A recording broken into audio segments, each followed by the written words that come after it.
the most documented person on the internet. From an extensive wiki to thousands of YouTube videos, millions of onlookers who have jumped on to observe the story, it's hard to name someone more synonymous with modern internet culture. And even with Chris being a subject of forum talk for more than a decade at this point, it seems like people are hardly losing interest. So today, we'll try to cover the entire story of everyone's favorite, or least favorite, internet celebrity. Chris Chan's story starts and ends with women, and with one in particular, his mother. Her allegedly abusive parenting being why he became the most documented individual in the world. And it was on account of his unspeakable acts toward her that he was suddenly pulled out of the public eye and into a jail cell. Seeing as he was just released from that jail cell, everyone's worried about what's next for Chris. It's natural to think history will repeat itself, but many still don't know the full extent of that history. A history which spans over 40 years, with its groundwork being laid even prior to that. It all started in the year of our Lord, 1980, when a 53-year-old Bob Chandler and a 39-year-old Barbara Weston got married.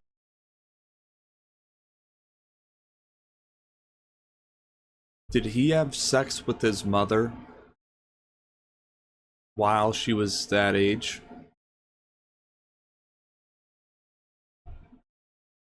Married. Barb was involved with a few other men before Rob, such as a man named Ron Coleman Yeats Sr., who she had a child with by the name of Cole. Barb, however, disputes this and claims to have never been involved with Rand, but with a man named Jack Smithy, with whom she supposedly had a fancy wedding. Cole grew dubious of his mother's claims about who his father was and decided to hire private investigators to settle the matter. In emails he eventually exchanged about the pursuit of the identity of his father, Cole said, "It seems likely, since Rand's middle name is Coleman, that this man is my biological father." However, Barbara never spoke of this marriage. I would never have known about it had I not made a special trip to Richmond to get copies of all of her marriage certificates. Can you imagine having an essential part of your personal family history shrouded in mystery for 44 years because the one person who could clear the air insists on lying to you? Barbara hung up the phone in my face when I asked her about these revelations. Needless to say, I really don't give a fuck about Barbara or about her fucking lies. In 1966, when Cole was 3 years old, Barbara began a relationship with a man named Jerry Harmon Jr., who would become Cole's stepfather. Another finding of Cole's investigations was that Barb never actually married Jerry despite her claims of having done so. A trend of dishonesty was forming. In an email about the domestic situation during this time, Cole said, "Barbara is mistaken about the bunch of good years we supposedly had together. I grew up in an abusive household with Barbara and my former stepfather Jerry, where physical and mental punishments ran the gamut, from bare beatings to cold showers to bizarre scenarios acted out with glee by two deeply neurotic adults. The treatment I received in Richmond, Virginia was another matter altogether. To raise a child in such conditions is inexcusable. Even at a very young age, I knew they would abandon me. They were both irresponsible and incompetent parents who exposed me to traumas that I would rather not remember. As for Barbara professing her love for me, I have not seen any evidence of it in close to 20 years, and that's a very long time." Barbara's definition of love is a hackneyed sentimental term she uses to extract a response. At some point in the early 1970s, Barbara nearly killed Cole when attempting to scare off a would-be robber. A burglar tried to break in when my dad was out cheating on my mom. We had a steel front door. Some dirtbag was making no bones about trying to break down our front door. Richmond was the capital of America at the time. My mother Barbara left the living room for the Cole is Chris Chan. Gotcha. Bedroom where said pistol sat waiting. She returned with a fully loaded gun. I stood beside her about 10 feet from the door, where the would-be thief was still loudly at work trying to break down the front door. My mother pulled back the hammer, attempting to cock it, but she didn't pull it back far enough for it to lock. Blam! The gun fired. The bullet hit the floor, ricocheted onto the steel door, then onto the ceiling, before lodging in the plaster wall less than a foot to the left of my head. The would-be thief was scared off, so mission accomplished there. But I could have easily died. In 1978, Barbara and Jerry separated, and not long after, Cole moved to California, presumably to get as far away as possible from his dysfunctional mother. Despite being directly connected to the endless odyssey of Christery, as it's often called, Cole is a relatively normal person. After they both separated from their respective spouses and married one another, Bob and Barb didn't see their advanced ages as a reason to avoid conceiving a child. Whether this was due to their lack of knowledge of the risks, carelessness, or a mixture of both is anyone's guess. By 1981, Barb was pregnant, and on February 24th, 1982, a child was born that would change the world forever. Christopher Weston Chandler. Unfortunately, whatever bad parenting techniques were present when Barbara was raising Cole were at least as bad, if not worse, when it came to raising Chris. By 1983, probably due to her lack of interest in raising Chris herself, Barbara hired a babysitter that would end up abusing 1.5-year-old Chris by locking him in a closet. Later on, he would claim that this led to him having autism, although that claim is doubted. This situation caused him to become nonverbal, only occasionally screeching and crying, which made him very difficult to deal with for his parents. By 1985, Chris met the first person besides his parents whom he recalls as a friend, Sarah Nicole Hammer. According to what he himself says in his Wikipedia autobiography, which, yes, exists, Sarah brought him out of his autistic shell and helped him become more social, though she did, every once in a while, take advantage of Chris's less than advantaged intellect by doing things like locking him in a house's crawl space or trying to get him to put a honeysuckle in his mouth. But apart from that, Sarah was actually honeysuckles are good, right? Him in a house's crawl space or trying to get him to put a No, they're good. They're really sweet. No, honeysuckles are really sweet, man. Like if they're good and you pull them out and you like get some of the little nectar or whatever in there, they're good. I don't know what this fucking Google's talking about, but out here in the sticks, in the real shit, Honeysuckles are good, man. Honeysuckle in his mouth. But apart from that, Sarah was actually nice to him. They played hide and seek, rode swing sets, and even roller skated. This was one of the very few times Chris got to be a regular child. A couple of years later, Chris began kindergarten and Bob retired from his job. In fear that he was going to die from his heart problems, Bob decided to write Chris a letter for him to read in the future. In the case that he passed away, in one excerpt it read, "I hope I've been able to provide for you and your mother until you at least get to college, and for your mother until she joins me at the great sing-along in the sky, or wherever. Anyway, I expect you to take care of her, love her, and never disappoint her for as long as she lives. I also expect you to never disappoint me, because I will always be with you to help you when the going gets tough, and you need me. Since everything always seems to happen for the best for me and when I need it, I've always felt like my mother was my guardian angel. You look exactly like my mother and I. I didn't plan my life. I just took it as it came along. I seem to have had no control over it. It always came along with what was right for me. Look at me 8 years ago in 1979. When I was really down and out and ready to cash in my chips with heart problems I didn't even know about, your mother, Barbara Ann, helped me through the rough spots, and together we had you. Now I really had something to live for. No better things or events could have happened to me. Your mother and I have done our best for you, and in return, we expect at least that from you, for yourself, and your children." Despite Chris still being mute at the time, it's evident that Bob had high hopes for him, which included college and children. On top of all of that, he emphasized as much as he could, Chris ought to love and take care of Barb. Advice which we'll eventually know Chris took to heart in quite a peculiar way. Regardless of Bob's shortcomings as a father, it seems that he did genuinely care for Chris and wanted heart. In all of that, he emphasized as much as he could, Chris ought to love and take care of Barb. Advice which we'll eventually know Chris took to heart in quite a peculiar way. Regardless of Bob's shortcomings as a father, it seems that he did genuinely care for Chris and wanted the best for him, at least based on this letter. As his childhood progressed and he attended speech therapy classes, Chris eventually started speaking again at age 7. This was a relief for his parents, who could now actually communicate with him instead of having to guess what was on his mind. According to Chris himself, he quickly made up for his time in silence by talking a lot with his classmates. Through the entirety of his childhood, Chris's parents showered him with gifts, the brunt of which were video games. For Christmas that year, he was given a Nintendo Game Boy, which eventually allowed him to play Pokemon. As we'll learn later, this culminated in a major timeline shift in Chris-tory. For the rest of primary school, Chris's life wasn't any more eventful than your average kid. He had a crush on a girl for a little while and played lots of video games. However, when he entered 4th grade, something very odd happened. 5 faculty members, ranging from teachers to the principal, as he retells it, abused him by pinning him to the ground, holding his wrists and ankles, and audiotaping his cries and shouts. Regardless of how far-fetched or possibly false the story may sound, it must have had some degree of truth to it, since Bob and Barb went as far as suing the school, proceeding to homeschool Chris for the time being. We don't have detailed knowledge about the legal proceedings of this lawsuit, but we do know that it eventually got dismissed. Whatever your opinions about homeschooling may be when it concerns children, in Chris's case, being around other kids was beneficial for him and he needed the social interaction to improve. While taking him out of school might have been necessary due to the treatment he was getting from the staff, being isolated entirely was certain to do him harm. In December of '92, Bob and Barb took Chris to a mall, where they would stumble across the Leonard Bernstein Symphony Orchestra, a band of animatronic bears. During their interaction with the leader of the band, Leonard Bernstein himself, the performer that operated the animatronics behind the scenes, accidentally called Chris Christian instead of Christopher, his birth name. For whatever reason, this deeply struck a chord with Chris, who insisted that his name be legally changed to Christian, a wish that would eventually be granted by his parents and even got coverage in a local newspaper. Later on, it seems Chris believed God himself was acting through that bear. I am Christian Weston Chandler, so get it through your damn fucking skull and call me the real name that of God that's been given to me and the bear at Regency Square Shopping Center during 1989. In 1993, the passion for Sonic the Hedgehog that Chris already had for years at that point would grow to new degrees, with him entering the Sonic the Hedgehog Watch and Win sweepstakes contest, where he won the grand prize, a $1,000 shopping spree at a local toy store. This win was reported on television, making yet another instance of Chris attracting the attention of the media, even as a young boy. By 1996, Barb would retire as well, meaning both her and Bob were spending the entirety of their time raising Chris, though whether their increased presence was good or bad for him, only time would tell. This was also the year Chris began high school, and in his opinion, these were his happiest years. It was during this period that he became the water boy for the basketball team, and just a year later, he's a manager for it. However, I assume that if Chris was able to exercise that position, it must not have been that serious of a position in the first place. During one of his high school's basketball games, Chris unknowingly received a vision of the things to come. As he tells it, "One day during b-ball practice, I was randomly thinking, with a picture of Mighty the Armadillo of Knuckles' Chaotix 32X leaning against one of a bunch of tall lockers in my head, when suddenly the door behind him opened up, and out popped this orange hedgehog with a basketball. So I drew and colored him on paper immediately. Bionic the Hedgehog. Sonic's long-lost brother was born." As you can imagine, it's just a dismal recoloring of Sonic, but orange. Oh, and by the way, in case you didn't figure it out, his name is Bionic because B is for basketball. Along with having crushes on a couple of cheerleaders and involving himself in an altercation that got him demoted to the short bus, his time in high school was marked by a prophetic dream about Sonic being... Figure it out. His name is Bionic because B is for basketball. Along with having crushes on a couple of cheerleaders and involving himself in an altercation that got him demoted to the short bus, his time in high school was marked by a prophetic dream about Sonic being on Game Boy. After getting an F in English, a 16-year-old Chris recorded his very first video dubbed Song of Christian, where he read a poem he wrote and proceeded to meander about other topics. I hear America singing as I sing of myself, and you experience as I experience. The problems of yourself are my problems. These are the young singing cries of happiness. The children's song is song of laughter. And also, sometimes Mother and I buy some Lego sets and build them together. Like for example, Like, for example, this old bicycle pick shop here. You can tell this is an old-fashioned Lego sound account. This is the old-fashioned Lego land on the corner.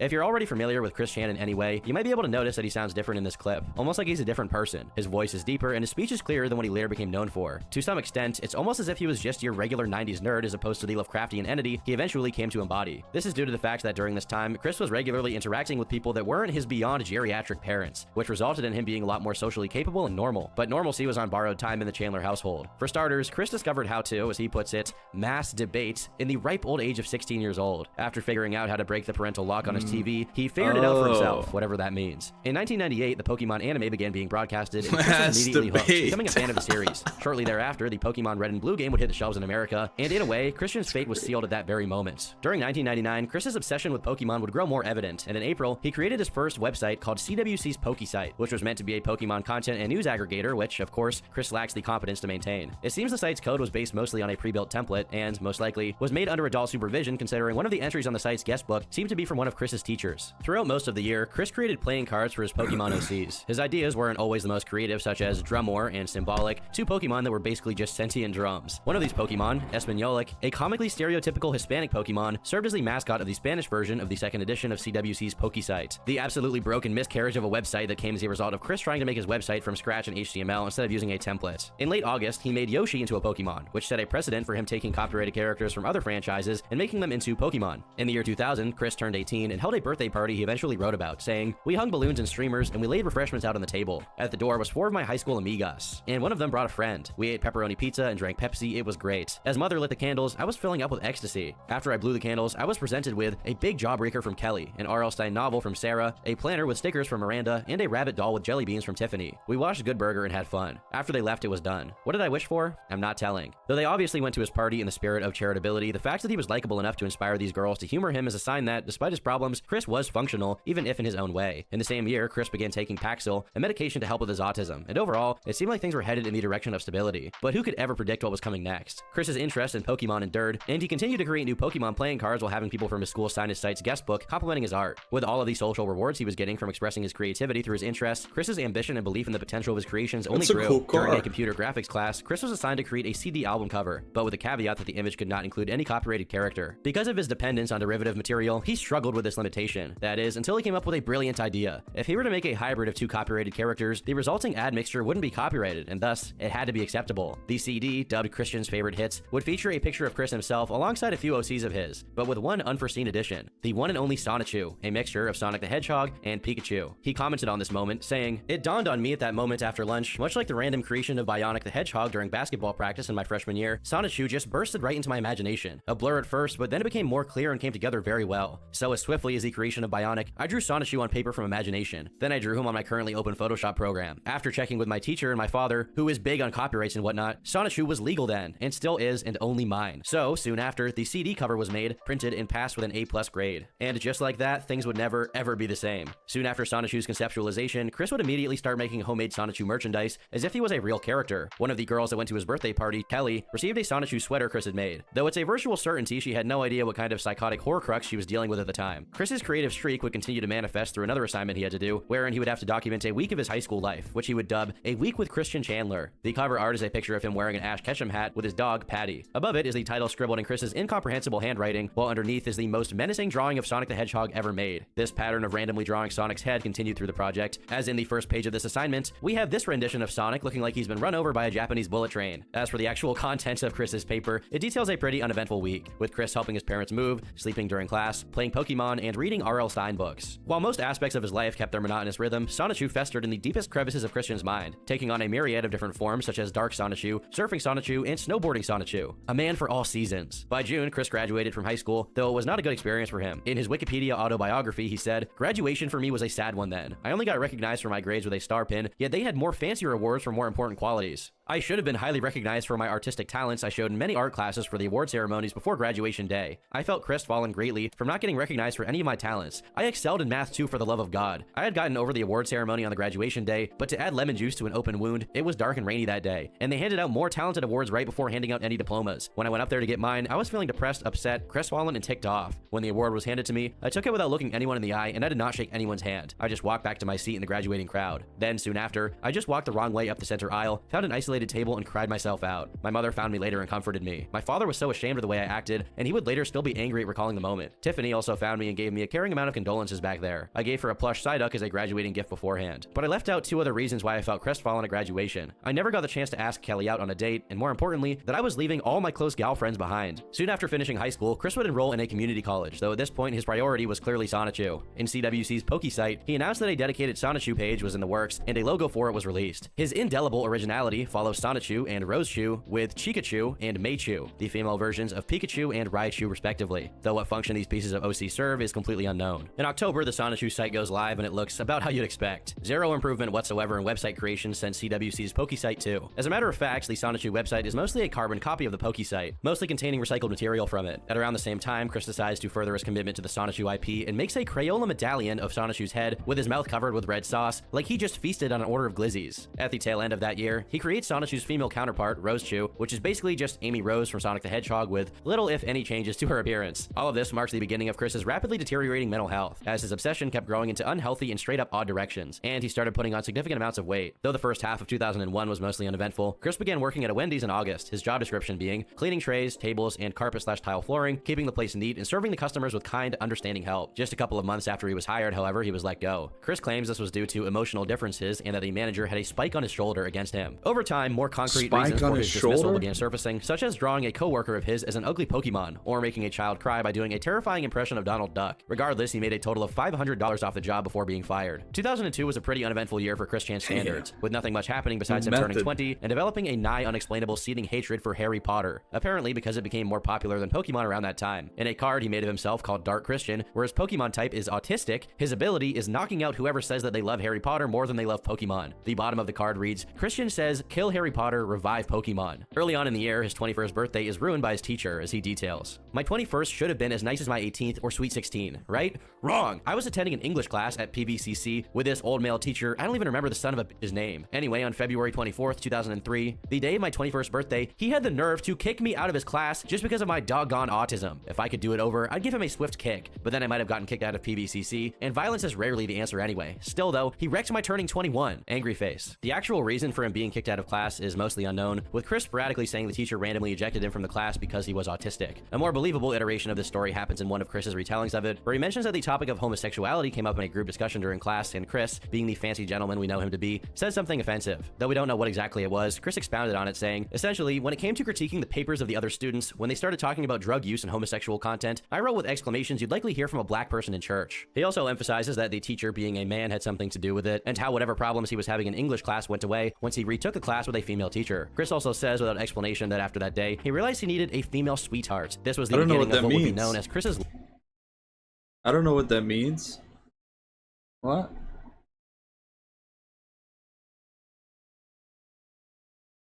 I wrote with like a black person in church? I wrote with exclamations you'd likely hear from a black person in church. Like what? What would they say? Give me an example. I don't know. I'm just wondering. I don't know what they say. I'm not... Love Quest. Initially, not much changed in Chris's general behavior. He continued to give CDs and gifts to his gal pals, and of course, they all included Sonichu in some form because he genuinely thought it was charming. Being romantically inspired, he wrote the first Sonichu story called Sonichu and Rosechu, the genesis of the Love Hogs. Though this story was not illustrated, as the latter entries into the Chris Chan cinematic universe would be, it provided revelatory insight into the inner workings of Sonichu's canon. According to this sacred text, Sonichu came to be when Chris accidentally collided with a Pikachu that stood nearby as he fought a monster. Due to being charged with energy from the Chaos Emeralds, the Pikachu was permanently transformed into Sonichu. Rosechu, on the other hand, was a Raichu that happened to get hit with a rainbow that emitted from the creation of Sonichu. Eventually, for no reason other than Chris's tendency to insert everything from real life into his work, Sonichu and Rosechu kissed and became lovers. About a month later, as Chris resumed his community college classes for the 4th year, he came up with a brilliant idea to solve his problem. He posted up the very first attraction sign, which was a resume to attract a girlfriend. The sign read, 21 and single white male, shy, smart, young at heart, computer skilled, humorous, a great thinker and go-getter, natural salesperson, enjoys good parts of life, diplomatic, friendly, loves his family, peaceful, peaceful, very creative. Where at He's school? lonely, seeking a cute 18 to 21 single female companion. 18 to 21 years of age, does not already have a boyfriend. Single, average to slender weight/body type. White, lives in Charlottesville or Ruckersville area. Does not smoke or drink alcohol. Happy, positive personality, average/high income. Drives a vehicle. If any men read this huge sign, mind your own business. And to all men with girlfriends, except marrieds and blacks, go jump off a cliff. Have a nice day. You know, I would make fun of the facts that he requires the girl to be average to slender, have income, and drive a vehicle, despite Chris himself possessing none of those things. However, my standards have become so low due to the typical kind of person I cover in my videos that, honestly, I'm just glad he's looking for someone older than 18. Even lolcows used to have standards back then. They should strive to be more like Chris. Oh yeah, don't let me forget to mention that he also emblazoned this sign with some like white version of Sonichu, perhaps to signal how much importance he attributes to the girl being white. This month is also special because that's when Chris makes his debut as a recording artist, dropping his album Christian and the Hedgehog Boys. It's interesting to note that the cover includes Chris alongside Sonic and Sonichu in the foreground, while two black versions of Sonic, at least one of which is supposed to be Shadow the Hedgehog, are in the back, looking upset. The album boasts 8 tracks, all of which consist of Chris reciting parody lyrics over actual songs, not even instrumentals, just full-on songs, ranging anywhere from Backstreet Boys to the Macarena. Seriously, just get a load of So Need a Cute Girl, Chris's rendition of the Backstreet Boys, I Want It That Way. Play it. I never wanna hear I am a boyfriend. Another track, Best Friends Forever, is subliminally dedicated to the aforementioned Sarah Hammer, who at this point had a boyfriend whom Chris was jealous of. The He didn't even remove the...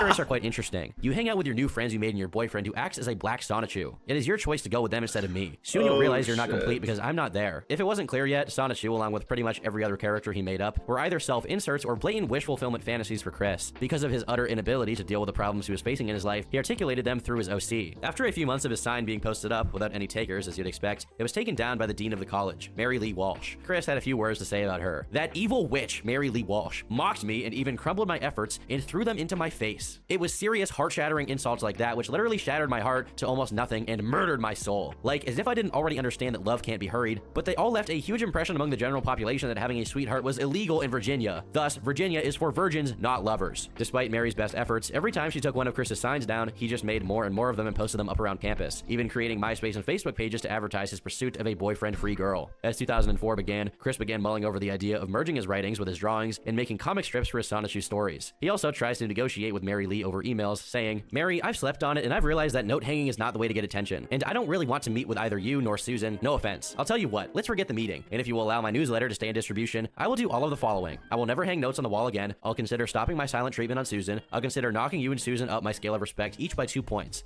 0 equals no respect, 10 equals respect. By newsletter, Chris means Sonichu's news dash, which he thought would more effectively attract girls by mesmerizing them with his artistic talent. Mary wisely chose to not engage with Chris's shenanigans, opting to just remind him of when his appointment was and leave it at that. At said meeting, despite Chris's Saul Goodman tier bargaining skills, he was forbidden from putting up signs as well as distributing his newsletter, which deeply embittered him, leading him to resent Mary and make her the primary villain of Sonichu's adventures from then on. In one of the diary entries he would post to his no longer existent MySpace account, Chris wrote, Mary Lee Walsh made it illegal to distribute the news dash. I am very angry at that. In response, I plan to incite the masses and hope they demand the return of the news dash so my chances on getting a girlfriend can be restored. I've also declared war on them as well. About a month later, he added that Mary Lee was trying to get him kicked out of college altogether for his stunts, though it's unknown the degree to which that's true, as Chris is a very unreliable narrator. Since he could no longer attract the ladies in the college campus, he took his sign to the Charlottesville Fashion Square Mall. Though initially seeming more promising than his Love Quest attempt in the college campus, he ran into problems at the mall as well. His diary entries go into detail. I've just had my worst trip to the mall. I was working with my heart on a red string of fate when from out of the blue, a jerk cop shattered my heart and ripped up the red string. I am very mad and upset because that jerk took my idea for a fall, just like that expletive at PVCC did. Before I read on, I have to make a note here to explain that the red string of fate Chris mentions is referring to a heart made out of paper that he would throw at girls at the mall in the hopes they held onto it so that he could reel them in. If this sounds insane, it's because it is. Anyway, Chris continues, I was not bothering anyone at the mall today while I was just trying to sell myself when I got arrested for trying. I fortunately did not go to jail, but I've been stripped of my right to go to the mall by myself.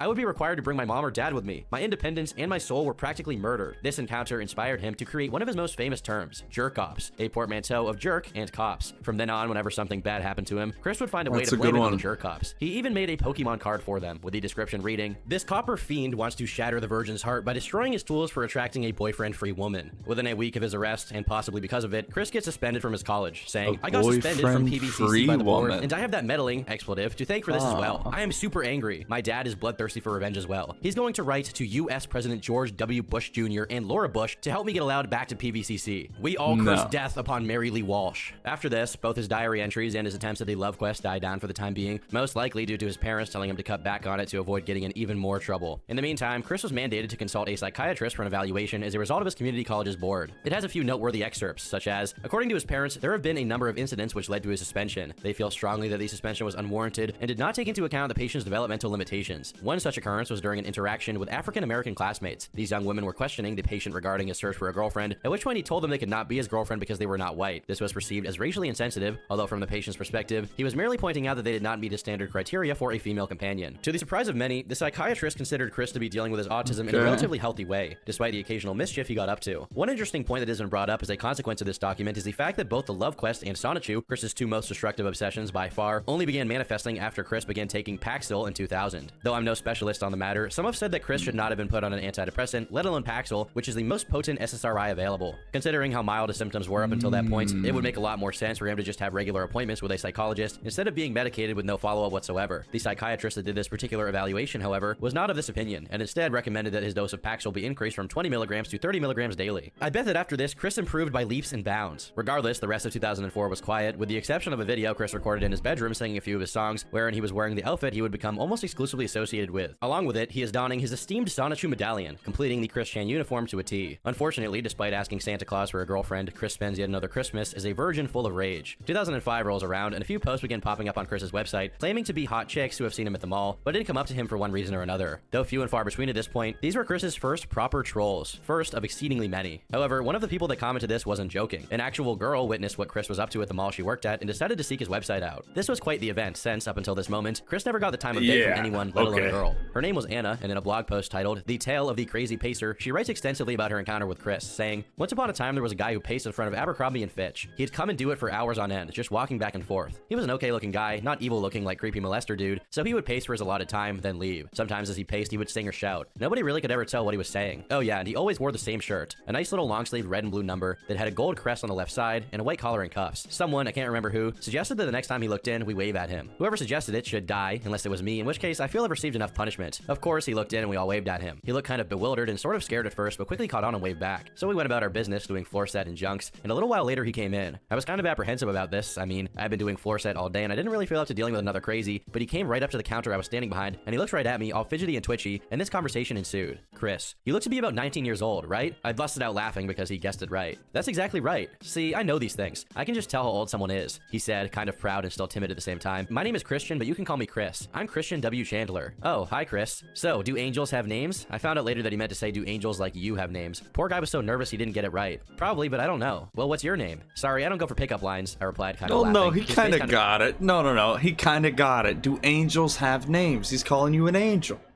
Fell and I felt sorry for him, This is but he pressed on. great. Oh, I'm sorry. I didn't mean to insult you. I was just asking your name. So what is your name? My name is Anna. Okay, well, Anna, is there any way I could get your phone number and maybe I could give you a call sometime? No. Well, do you want my phone number then? You can call me on my cell phone. No thanks. So, do you have a boyfriend, Anna? No, I'm not looking for one though. All right. Well, do you have access to the internet? Yes. Okay, hold on one second, I'll be right back. I nodded, and he went back to his spot where he kept his 2 tote bags and his Sam's Club cup. So Christian came back and handed me a card with a crudely drawn Sonic the Hedgehog and some other yellow Sonic-looking creature on it, along with Christian's name, email address, and website. It was a homemade business card. That's my email address, and you can just email me sometime, okay? Okay, I said, not intending to email him at all. Despite how awkward these exchanges self-evidently were, you gotta give it up for Chris's autistic riz, even if just a little bit. For a guy with as many setbacks as him, he handled the situation with more dignity than expected. Many guys today are afraid to even approach a girl. On March 24th, he released one of the earliest proper comic book productions, Sonichu Adventure Sub-Episode 1, dubbed Jerkoptastrophe. Despite being called Sonichu Adventure, it's mostly just about Chris himself, retelling the story about being banned from a mall. On March 29th, an update to his love quest is posted to his diary. Well, at the mall today, my heart had an extremely fast recovery. Then it became majorly shattered again. I went to the mall like normal. I picked up some chicken nuggets and a drink. Then I went to my spot. I pulled up a chair to sit and eat my food. Then from out of the blue, this cute girl approached me and she asked me if I was looking for a girlfriend. Her name was Hannah and she was 18 years old. I said yes and we small talked for a bit. Then she invited me over to Starbucks for coffee. Wait, what is this? I'm lost. What is this about? This is like another story. I don't know. Guess this is Chris Chan again. Became very excited. Chris Chan or Christian? Christian. Or Chris Chan, I don't know. And, oh my I don't god, know. all over. After calling mom and eating my nuggets, I lifted the chair with such cheer and grace and spun around with it like a dancer. Then I put it back where it was. I felt that my love quest had finally come to an end, and I so elated that my shattered heart had a full fast recovery. I went to Starbucks and we talked about basic things. I showed her my Sonichu scrapbook. She was very impressed. I gave her my email and both my phone numbers on a Sonichu site card, and she gave me her email address. I was very attentive as I took notes about her and maintained eye contact. As I left her, I gave a double take flirt. That was the rise. Now here comes the fall. As I was sitting at my spot thinking about future steps for later dates, Anna and Dana told me that when they talked to Hannah, she told them she was setting me up in a prank. I could not believe it, so I found and asked Hannah. Sadly, it was true. Then in major shock, Anna and Dana told me that when they talked to Hannah, she told them that she was setting me up in a prank. I could not believe it, so I found and asked Hannah. Sadly, it was true. Then in major shock, my heart shattered again by 85%, and I let out a big no. After that shout, I got kicked out again, and I'm still without the Fashion Square shopping center that I've grown accustomed to after my whole life. So my love quest has restarted, and as for that date of ours, I'll always remember it, but as far as I'm concerned, it does not count as my first date. I was not as happy as I was today in a long time. I'm once again heart shattered and sad, but I will not give up on my love quest, because there has to be one true boyfriend-free, dateable, non-pranking girl out there somewhere. Poor guy really cannot catch a break. Around this time, Chris finished Sonichu number 0, the first proper edition of the comic book series, the hand-drawn premiere issue as he puts it. The stories in it were mostly reworkings of previous standalone comic strips, complete with nonsensical plots and nightmarishly ugly artwork that Chris Chan later became synonymous with. That's not He that also bad. begins drawing new Sonichu releases during his public outings for his love quest, and is even noticed by someone who gives probably one of the best summaries of Chris Chan as Essence at this point in their blog post. So Sonichu returned to Alderman today. I'm not sure what to make of him. He sits in his chair and draws his Sonichu comics, harmless I assume, yet I feel like he knows he's different. He knows that the world rushing in front of him is not his own. Surrounded by the brightest students in America, whatever that means, he sits in his chair and draws, 23 years old. I'm not sure he even graduated high school. In front of him, texts of Plato, Faulkner, God, and Kleist swirl. Does he have the capacity to understand these works? Whether he can or not, I'm not sure, but there is something in his eyes that realizes that there is a level of understanding and thought that he is unable to partake in. As he slumps lower and lower in his chair, with each student he eyes reading or holding a book, he falls into himself, into the markers and colors on the page in front of him. He seems intelligent enough to understand that he does not understand, and that is the hardest part of all. I never thought I'd see Chris be described this poetically in my life. I suppose there's a first time for everything. Amidst these sightings, Chris decides to go to the Mid-Atlantic Anime Convention, where he took a few printed copies of Sonichu number 0 and distributed them to whoever would accept. As his love quest sinks to new lows, Chris gets kicked out from the local McDonald's, where he's also been conducting his attraction sign experiments. I'll spare you from hearing the diary entry in its full extent, but the man— You know what? I feel like half of this could have been like not happened. Like if you, and not even like the trolls or, you know, that means nothing. Well, I mean, you know, that does mean something, especially when you're dealing with someone like this. Like to this degree, you know? Like you kind of, you know, especially on the internet, there's gonna be assholes out there who have no morals, who are gonna come after like those people who are like severely autistic and, you know, kind of like live on the internet, right? You know, like that's the only place that they find anything or, you know, connect or whatever. So not that, right? Although it is sad.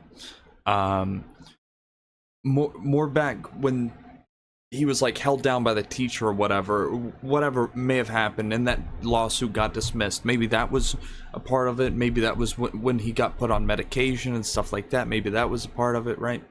So, you know, I feel like, and you know, it's just a tough story anyway, and I'm not even halfway. Jerks, Chris's nickname for the managers, started calling the cops on Chris for loitering in their establishment. In later Sonichu episodes, the Kind of feel bad right now though, but in retro, but like, yeah, I kind of feel bad, and I might still feel bad at the end, but like, I don't know fully what this guy does. manager received in-universe stand-ins. One of them was named Married Senor Comic, an alias which is completely unexplainable to anyone with a functioning brain, and for no apparent reason, had robot arms and legs. After Married Senor, Chris's creativity must have run out, since the other one was just succinctly referred to as Black Fat Jerk, on account of the fact that, to Chris, that's all he really was. If his diary entry is anything to go by, Chris began explaining his situation to them in song and dance. When one of the managers asked Chris to just have a normal conversation with him, he sat silent for a minute until he came up with possibly the most schizophrenic own ever uttered. I do not speak to any man other than myself, because they have all taken the pretty girls, leaving me with none. What a wordsmith. He followed this up by giving them verbal punishment, the finger, and last but not least, curse ye ha-me-has. What's a curse ye ha-me-ha, you may ask? Well, luckily for us, Chris has demonstrated in video.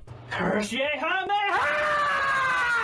A month later, a similar situation played out at Target as the managers called the cops on Chris. He claims that, as he was about to give them a prepared speech, 5 cops chased him down, pulled his pants, handcuffed his wrists and legs, and hogtied him. After being briefly taken to county jail, Chris was given a court date for disorderly conduct and trespassing. Later on, he dramatized the situation in a Sonichu comic, as he always did. Fortunately for Chris, after 2 hearings, he was given a $30 fine and had to pay $56 in costs. Within a week of the Target fiasco, he was once again arrested for following too close while driving. And yes, at this point, he was a licensed driver, if you can believe it. After his suspension from college was lifted and he started regularly interacting with other people his age again, things relaxed a bit for a while as advances were made in the love quest. After bidding goodbye to Anna, who moved to Utah, Chris makes a few more attempts at finding a date over MySpace messages, mostly to no avail. The first one was Jelena, who turned him down because he seemed too desperate. Then came Lindsay, who consistently rescheduled her dates over the course of 2 months in order to never actually have to see Chris in real life. Overall, things seemed dire for our brave hero. But it was around this time that he began to rouse online attention, with a thread on a Sega forum centered around Sonichu popping up. Earlier that year, YouTube was created, so the golden age of Chris Chan was at the gates. Meanwhile, he was getting some traction in his emails. Though his application to become an official Nintendo game tester was rejected, Chris got into regular correspondence with a girl named Megan. On the 1st of November, Megan emailed Chris asking him to buy an episode of Tintin on eBay for her. They had already met in person before in a video game convention a year prior, but it wasn't until these emails at the tail end of 2005 that Chris grew obsessed with her. Though she clarified from the get-go that she wasn't interested in Chris, or anyone for that matter, in a romantic way, this didn't deter Chris, who clearly saw her as a love interest and continued to invite her on dates. To date, Megan was probably the person who had been the nicest and most patient with Chris. 2006 marked a significant rise in Chris buying the most random, useless garbage from eBay, from My Little Pony and Sailor Moon paraphernalia to German World War II photos. Apparently, all of the purchases were influenced by Megan's interests. Based on her emails, we know that Megan was into MLP, Sailor Moon, and for some mysterious reason, Wehrmacht soldiers from World War II. MLP, what do you mean?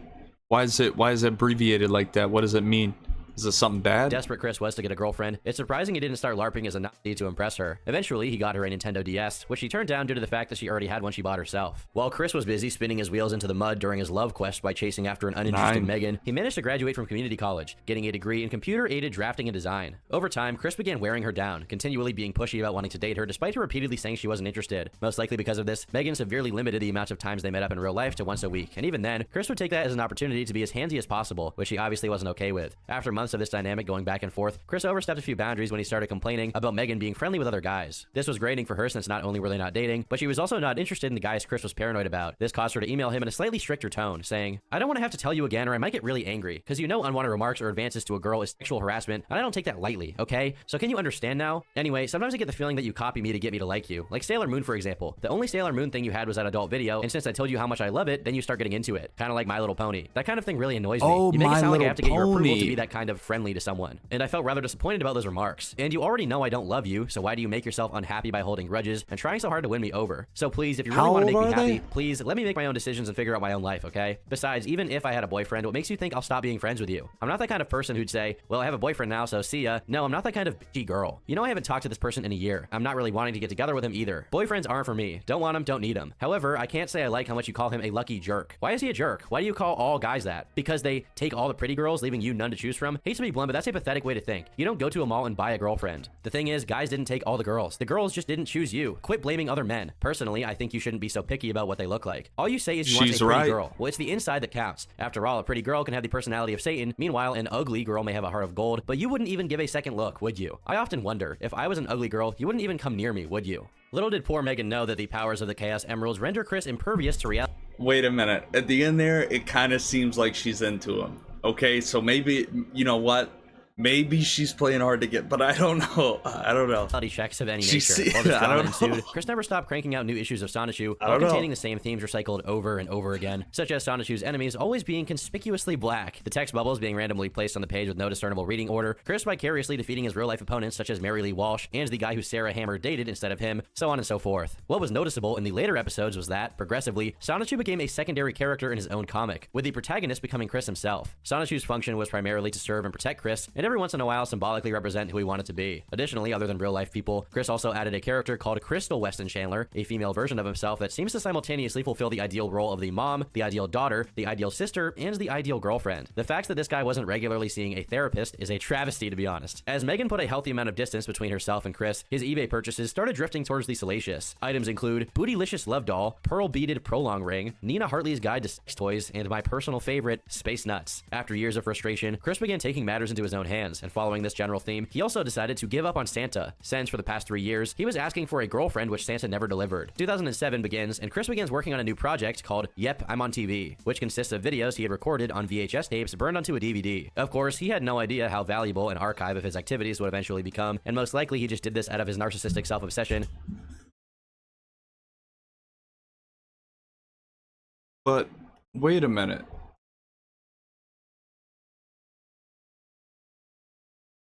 I don't want to like play the blame game, but I also kind of want to like look at it because this is interesting. He believed in Santa up till 23 years old. Now, I mean, you may look at that and say that's crazy, and you're right to look at that and say that, but at the same time, do you think that the manifestation, the not realness of something and not knowing if it's real or not, do you think that also can onset some other problems or something else, right? And for how long do you let that go if that is like a known problem? If you, and I hope you know what I mean, but yeah, how do you, that seems important too. Like this guy, he always like, he's probably he seems autistic, seems very autistic, but also like they didn't tell him like, hey, maybe like this thing isn't real, like Santa's not real. Like he's like 20 something, you know. I feel like they should at least hint to it or something. You know, hey, Santa's not coming this year. Gotta get groceries or something, you know, or do something like that. I don't know. With every moment of his life. Later on, the leaking of this DVD was of great assistance to those interested in the CWC lore. But at the very end of this highlight reel about Chris's life, there was one video filmed solely for the purposes of being put into the DVD called Christian Weston Chandler's Future Message. Hello, ladies and gentlemen, girls and boys, and dudes of all teenagers.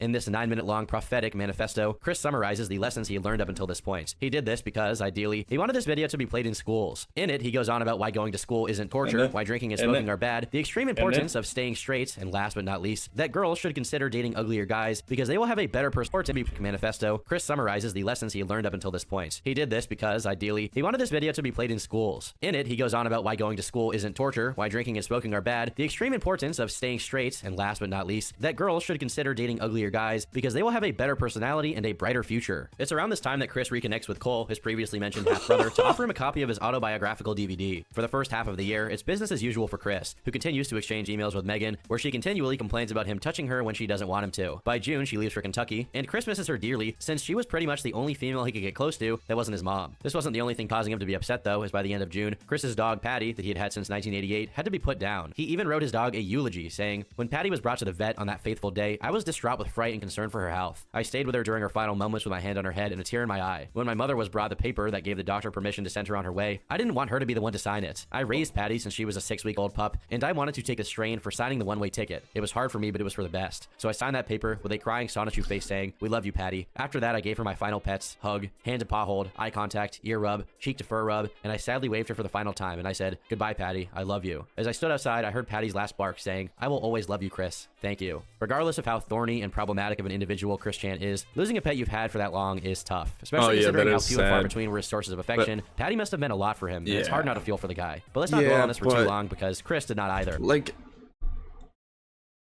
okay, but you also can't, he made it like fake, like everything else. He made it into like this character. He made it into this like imaginative thing, which is, I think, a problem. By July, Christian had entered a contest called Chop Chop Master Onion's Rap Showdown, which was created to promote the Parappa the Rapper game that was coming out that year. The grand prize was 2 PSPs and an all-expenses-paid trip to Seattle for the 2007 Penny Arcade Expo, which Chris was hoping to use in order to seduce Megan out of Kentucky and back into his arms. Well, not quite back since she was never there. Anyway, this is Chris's entry if you were curious. AP Station. My name is Christian Chandler. I live in Bucksville, Virginia. I have a PSP. I like to rap. I play with the rapper. I go with you now. The only song I know is Master Onion. July was also a very active month for his eBay, and he bought plenty of more sex dolls, adult videos, and masturbation aids of all kinds. Mind you, all of these trinkets, gizmos, and gadgets were bought on the credit card of a nearly 80-year-old Bob. Whenever he wasn't getting busy with those, he was emailing every person he'd ever interacted with in his life to vote for his Parappa the Rapper contest entry so that he'd win the prize. He even tried Cole, but to no avail, since he seemed to be interested exclusively in trashing Chris's parents. This technique must have proved effective since his video made it to the final rounds, but in early August, it was made public that the winner of the contest was not Chris, but a guy named Adam Stackhouse. Chris would put in his 2 cents about this unfavorable result. That stupid, no good Adam Stackhouse won the trip. He had music and more than one person in his video, which were in violation of the official rules. 3 other videos out of the remaining 9, Apralewski, Brutal, and Soria Buckwald all violated the official rules as well. Those 7 people of those 4 videos should have been disqualified. Period. I am so angry of the fact that the PlayStation Company and their promotional associates will not do anything to bring these violators to justice. Sworn on my autism, justice will be served to these 7 people of those 4 videos. Of course, while accusing other people of cheating, Chris overlooked the fact that he himself had made over 120 fake accounts to vote for himself, as he admitted in an email to Megan. Also, his claims that Adam's video had music are based on the fact that Adam beatboxed, which hardly qualifies. In any event, his tirades continued over at his PSN blog. This is directed mostly to Adam Stackhouse, the SOB who was the alphabetically first video in the Parappa contest and got wrongfully the big prize. I loathe Adam and his sister for stealing my one chance at taking my sweet gal friend to Seattle. It would have been terrific. I might have even been able to change her outlook on not planning on having children. She and I are both virgins, although I am a frustrated, high-functionally autistic 25-year-old virgin. I don't have much going on for me, really, because I have been the dog in America's favorite game, Kick the Autistic, for my whole life. I curse those 7 people between the cast of the 3 illegal videos to die and burn. As for Adam, if he's reading this and is asking, "You got something to say to me?" I do. P.S. Fuck you, you dream-smashing son of a bitch. One thing I've... You know what? Sad, boohoo. You have autism. You're a virgin. Yeah, that's sad. But like at the same time, you can't fucking like lash out. Like you can't like lash out because you don't have a girlfriend, and like it just seems. I don't know. Someone should have, man, talked to the guy like a serious person should have talked to the guy, and they probably tried to, but shit, that sucks. Because this guy was obviously like not good, neglected to... not okay. This guy should have had parental advisory on the internet while he was on it at all times. Mention is that while Megan was away in Kentucky, she wasn't checking her emails, so she had no idea what kind of garbage Chris was filling her inbox with. When she returned and saw what he had been up to, she once again tried her very best to shut Chris down. I just want to say that your behavior... Which then, you know, he doesn't have basically any parents or anything, right? Like, you know, like 80-year-old, you know, that's not really... It can't be parents at that point. Fears irritated me for the last time. First, I'll start off with saying that I'm glad you didn't win the contest, because I have no interest in going on a trip alone with someone who can't keep his hands off me. I'm not your girlfriend and I never will be. When I say don't touch me, that means don't touch me. What may seem friendly to you is sexual harassment to me. You whine that you're just being friendly, but you obviously have no consideration for my feelings. Also, I can't say I like how you use my photo in your video and on the cover of your comic book. I want them removed from the internet immediately. Since I'm not a MySpace member, I can't view what you post. If there are any photos of me on your blog, I want them removed. And I don't like your Megan obsession. I don't like being a character in your comics. I don't like how you made me a character in Soul Calibur and Animal Crossing. That kind of behavior really freaks me out. With all that said, we're down to 2 options. A, we remain friends and only friends, period, as in no more touching me, following me, asking me personal questions, and giving me things. We can still battle and trade cards and talk. Or B, never see me again. I'm sorry it's come down to this, but I've told you repeatedly in a nice way to stop, but you've never listened. I hope you will finally take what I just said into serious consideration, and now know that if you try your advances again, I won't be very nice about it. Despite how clear Megan was being, it would once again fall on mostly deaf ears, as Chris would reply with another email titled, "Ouch, my heart," trying his hardest to guilt trip and yakking about his love quest once again, concluding it with a declaration. What does the LP stand for?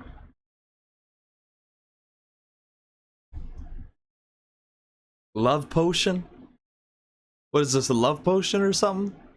Email titled, "Ouch, my heart," trying his hardest to guilt trip and yakking about his love quest once again, concluding it with a declaration of his love for her. A couple of weeks go by and Chris continues sending her love mail, all while purchasing more and more sex dolls. Eventually, it seems he did take what Megan...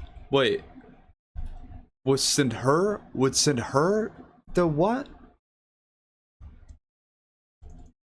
his hardest to guilt trip and yakking about his love quest once again, concluding it with a declaration of his love for her. A couple of weeks go by and Chris continues sending her love mail, all while purchasing more and more sex dolls. Eventually, it seems he did take what Megan said to heart and complied with her demands, and she thanks him for it. The peace treaty between them didn't last very long after Chris began expressing his distaste for one of Megan's friends who happened to be gay. After being confronted by Megan about it, Chris replied, "Originally, I was not fond of him because it was obvious that he was a homo. Yes, I am a homophobe. I fear them all, and I fear the tormenting temptations of falling off the straight path. But then I mentally, sometimes from a DVD, and if you'll pardon the expression, shove some pussy in my face. I'll tell you what, if I ever stoop down to changing my path, I might as well would get a gender change operation." What a prophetic statement from Mr. Chandler. By some miracle, Megan is once again tolerant and patient with him, saying she understands why he's like this, and she also had a tough time in high school and felt very lonely. In that same month, a new dimension to the CWC story was revealed, as for the very first time, an online community took note of his existence. On a thread about Eulilia on the website Something Awful, Chris gets brought up, along with his Sonichu comics. Soon, he gets his own dedicated thread titled Sonichu and His Quest for a Boyfriend-Free Girl. After 2 decades of people either pitying or distancing themselves from him due to his eccentric sensibilities, Chris finally finds his niche, a target audience of people who relish in how strange and demented he is. In the thread, people point out how his website looks like a visual rendition of a grand mal seizure. Some even theorize that there was no way everything CWC made was this naturally awful, and that he must have been doing it on purpose as a really elaborate prank or performance art piece. But a handful of the users actually had experienced Chris in person. One user said, "I posted in the other thread, but I've seen this guy in real life. This is no prank. He used to go to the college I attended until he got kicked out. If anyone here is from Charlottesville, Virginia, you may have seen him also. He hangs around the UVA Alderman Library and the Fashion Square Mall. I had seen him around campus and just thought he was in an anime club or something. I never saw him with his signs. I learned a lot more about him when he messaged my sister on MySpace and invited her out for a soda. She declined and he became increasingly more harassive towards her until she blocked him. Yes, he wears that Sonichu necklace around everywhere he goes." People slowly realized that Chris was definitely not your run-of-the-mill internet weirdo. Not only was it evident he was a special kind of,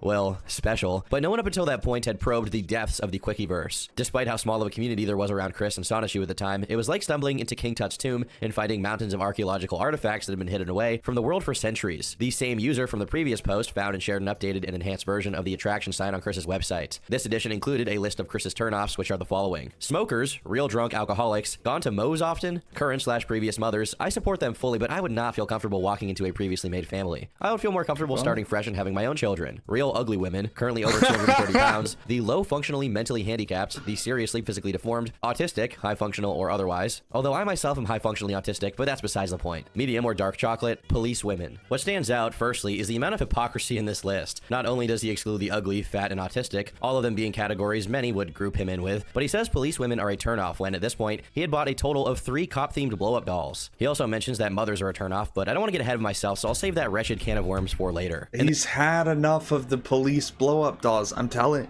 you, they're a bunch of bitches. These police blow-up dolls. The dark underbelly of the internet, news travels at light speed, and just a little after He's tired of them.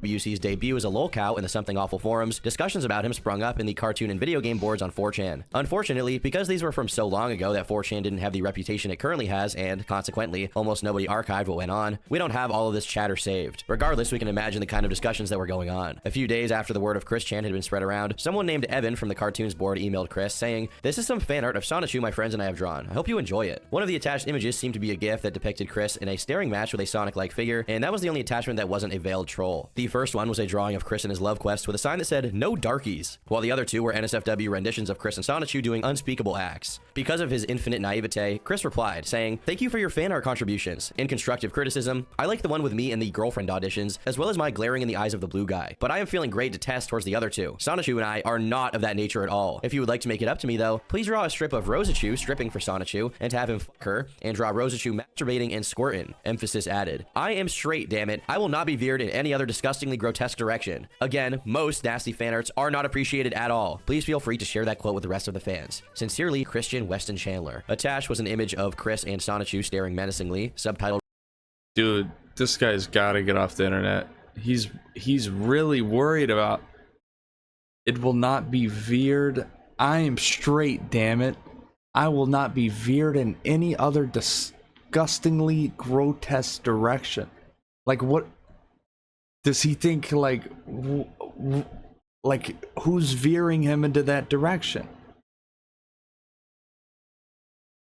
Again, most nasty fan arts are not appreciated at all. Please feel free to share that quote the rest of the fans. Great. For that quote with the rest of the That's fans. crazy. Sincerely, Christian Weston Chandler. Attached was an image of Chris and Sonichu staring menacingly, subtitled by the phrase, "We're keeping crazy, track." man. It's bad enough that Chris likes the No Darkies image, but the Rosachu hentai request signals a major shift that Chris was undergoing at this time, from oddball virgin to corrupt perverts. Evan obeyed his wish, but with a twist. Much to Chris's surprise and chagrin, Rosachu was depicted as having a giant penis. Chris replied, "Do me a favor, draw a vagina on Rosachu. Rosachu is a girl. She never had a freaking pickle. If I see one more freaking pickle, and you may spread this quote to other adult fan artists, I will create you in Soul Calibur 3 and beat you up like there's no tomorrow." To which Evan responded with a simple, "Uh-oh," along with another MS Paint drawing of Rosachu holding a pickle, this time literally and not figuratively. This trolling conflagration hit its peak when an article about Chris went up on Encyclopedia Dramatica. After being informed about it by two people who seemed to genuinely care, Chris claimed that the article caused him to have the worst weekend of his life, saying a hacking terrorist group, Anonymous, and 4chan are somehow involved in that page. When the article itself mostly went over the things we've already covered, it did so in the typical ED fashion, rife with insulting expletives directed at Chris and his creations. Along with it came a few people trolling on his email, but no one really got to him besides Evan, probably because Chris's attention was directed elsewhere. All of this obviously upset him, and a couple of days later, he expressed his disapproval of the ED page in an uncharacteristically polite and genuine way that it's hard not to sympathize with him. In the video titled Chris Chan's Public Announcement, he simply asked that the page be rewritten in a more favorable light, suggesting edits such as including his family history. According to his headcanon, he was a descendant of Anne Boleyn on his mother's part, despite the fact that Anne Boleyn never had any children. Additionally, he claims to be 1/16th Cherokee through his father, saying, "We're a respected tribe." After apologizing for anything he could have possibly done that wasn't nice, he asks that the page be taken down. Much later, Chris relayed on emails that during this time, he and his mother were badgering the management of the game place for CCTV footage to try and figure out who took that picture of him that was featured on the ED article, which they deduced must be the same person who wrote it. However, they stopped once the owner of the place threatened to ban him for a month. It's really funny how Chris isn't afraid of being arrested by actual cops like he was at Target, but if someone merely suggests taking away his ability to play Pokemon cards with preteens for a single month, he folds just like that. On November 10th, an image of Goatsy was added to the article's gallery of images above the caption, "The true brains behind Chris Chan," and this was the straw that broke the camel's back. That set him off to make an account and try to edit it into a positive light himself. Emphasis on the word try because it seems not even Christian is capable of making himself look better. He removes Goatsy, along with words like retarded and scary because he doesn't like them. In the section about Evan's trolling, he replaces the phrase masturbation and squirtin'. Squirtin'? That's good. Leave squirtin'. Squirtin'. I like retarded. He, like, is it still there? He crossed it out and put autistic? But it's still seeable? With just masturbates, and added a couple of notes that said, "Every person is doing it," and relief, with a smiley face next to it. In an attempt to defend himself from the accusations that he was racist, Chris edited in the following section. He's also old-fashioned. In his idea of a sweetheart, she is not black. He is cool with adoption, but his dream of his future daughter calls for blood, tears, and sentinel descent. His verbal acumen never ceases to amaze me. In regards to the mockery of his attraction sign, he put in the only reasonable and inexpensive idea he could ever fucking think of. There was also some clarification about the medallion, which people were speculating was made of clay, but Chris specifically said it was made of Crayola model magic. This was just the first day's worth of edits. It was a day later on November 12th that Chris made the brunt of his most notable edits, such as commenting on his Officer Nasty doll, saying, "Nah, it's just my artificial woman in her plastic blue outfit. Awesome to fuck, and the cleaning maintenance is simple. She'll only last until she has her internal injury." Among these discretionary, even humorous additions, he also makes possibly one of the worst mistakes of his life. For absolutely no comprehensible reason, he makes multiple additions to the gallery, all consisting of hand-drawn Sonichu hentai, with the exception of two images. The first is titled Mary Wants It.jpg, a nude Mary Walsh on her evil throne, beckoning with her finger and saying, "Come and lick my pussy, my jerk-off slave." What the fuck? If you can believe it, that wasn't what got him in trouble. But the next image, the infamous Shame Came for Quickie.jpg, which featured Chris with a smirk,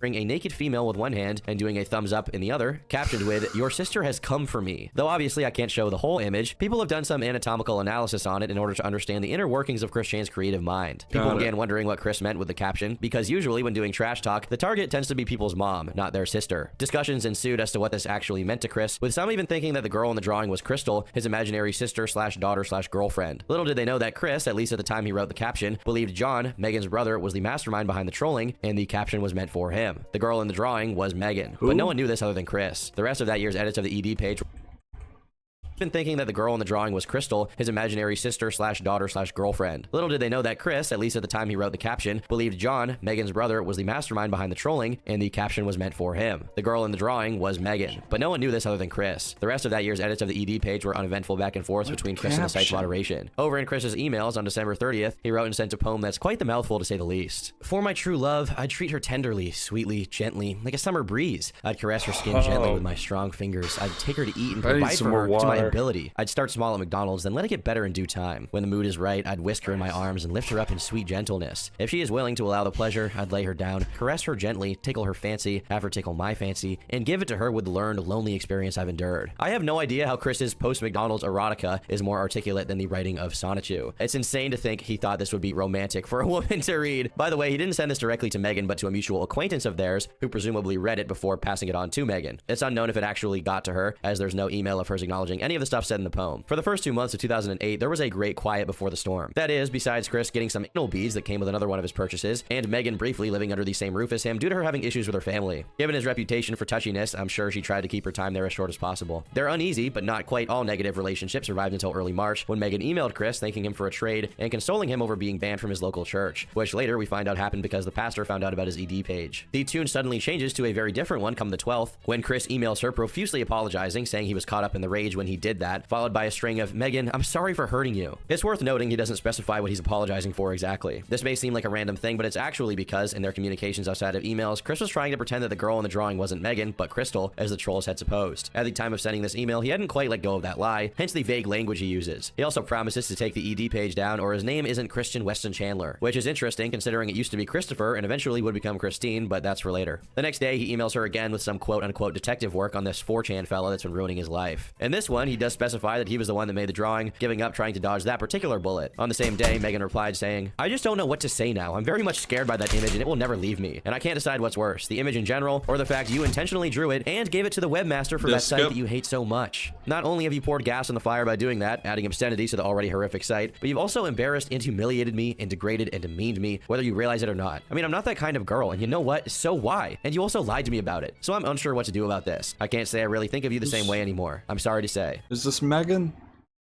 This is Megan, right?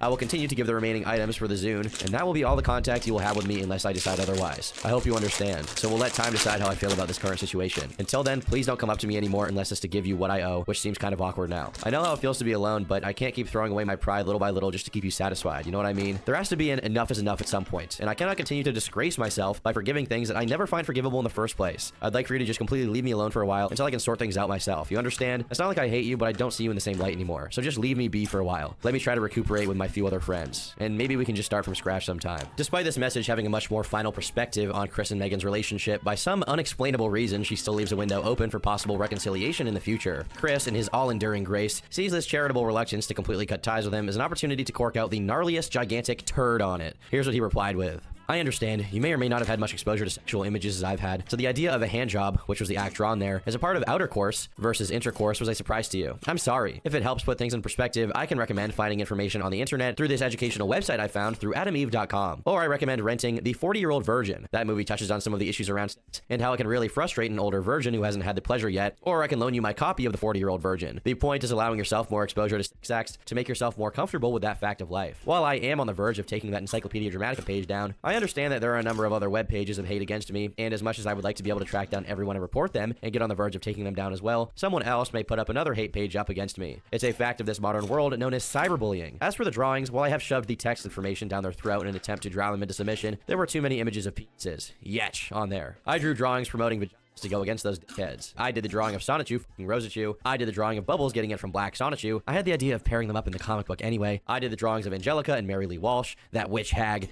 masturbating. And I did draw the drawings of me giving you a hand job from among my adult fantasies, with your eyes censored to conceal your identity. It was a massive step outside of my boundaries, and I did it out of anger, and I regret having done it. And I'm really, really sorry. But we all do things in the heat of anger and or out of our boundaries that we end up regretting later. No accountability whatsoever, with the cherry on top being Chris implying the only reason she got upset was because she wasn't as sexually mature as him.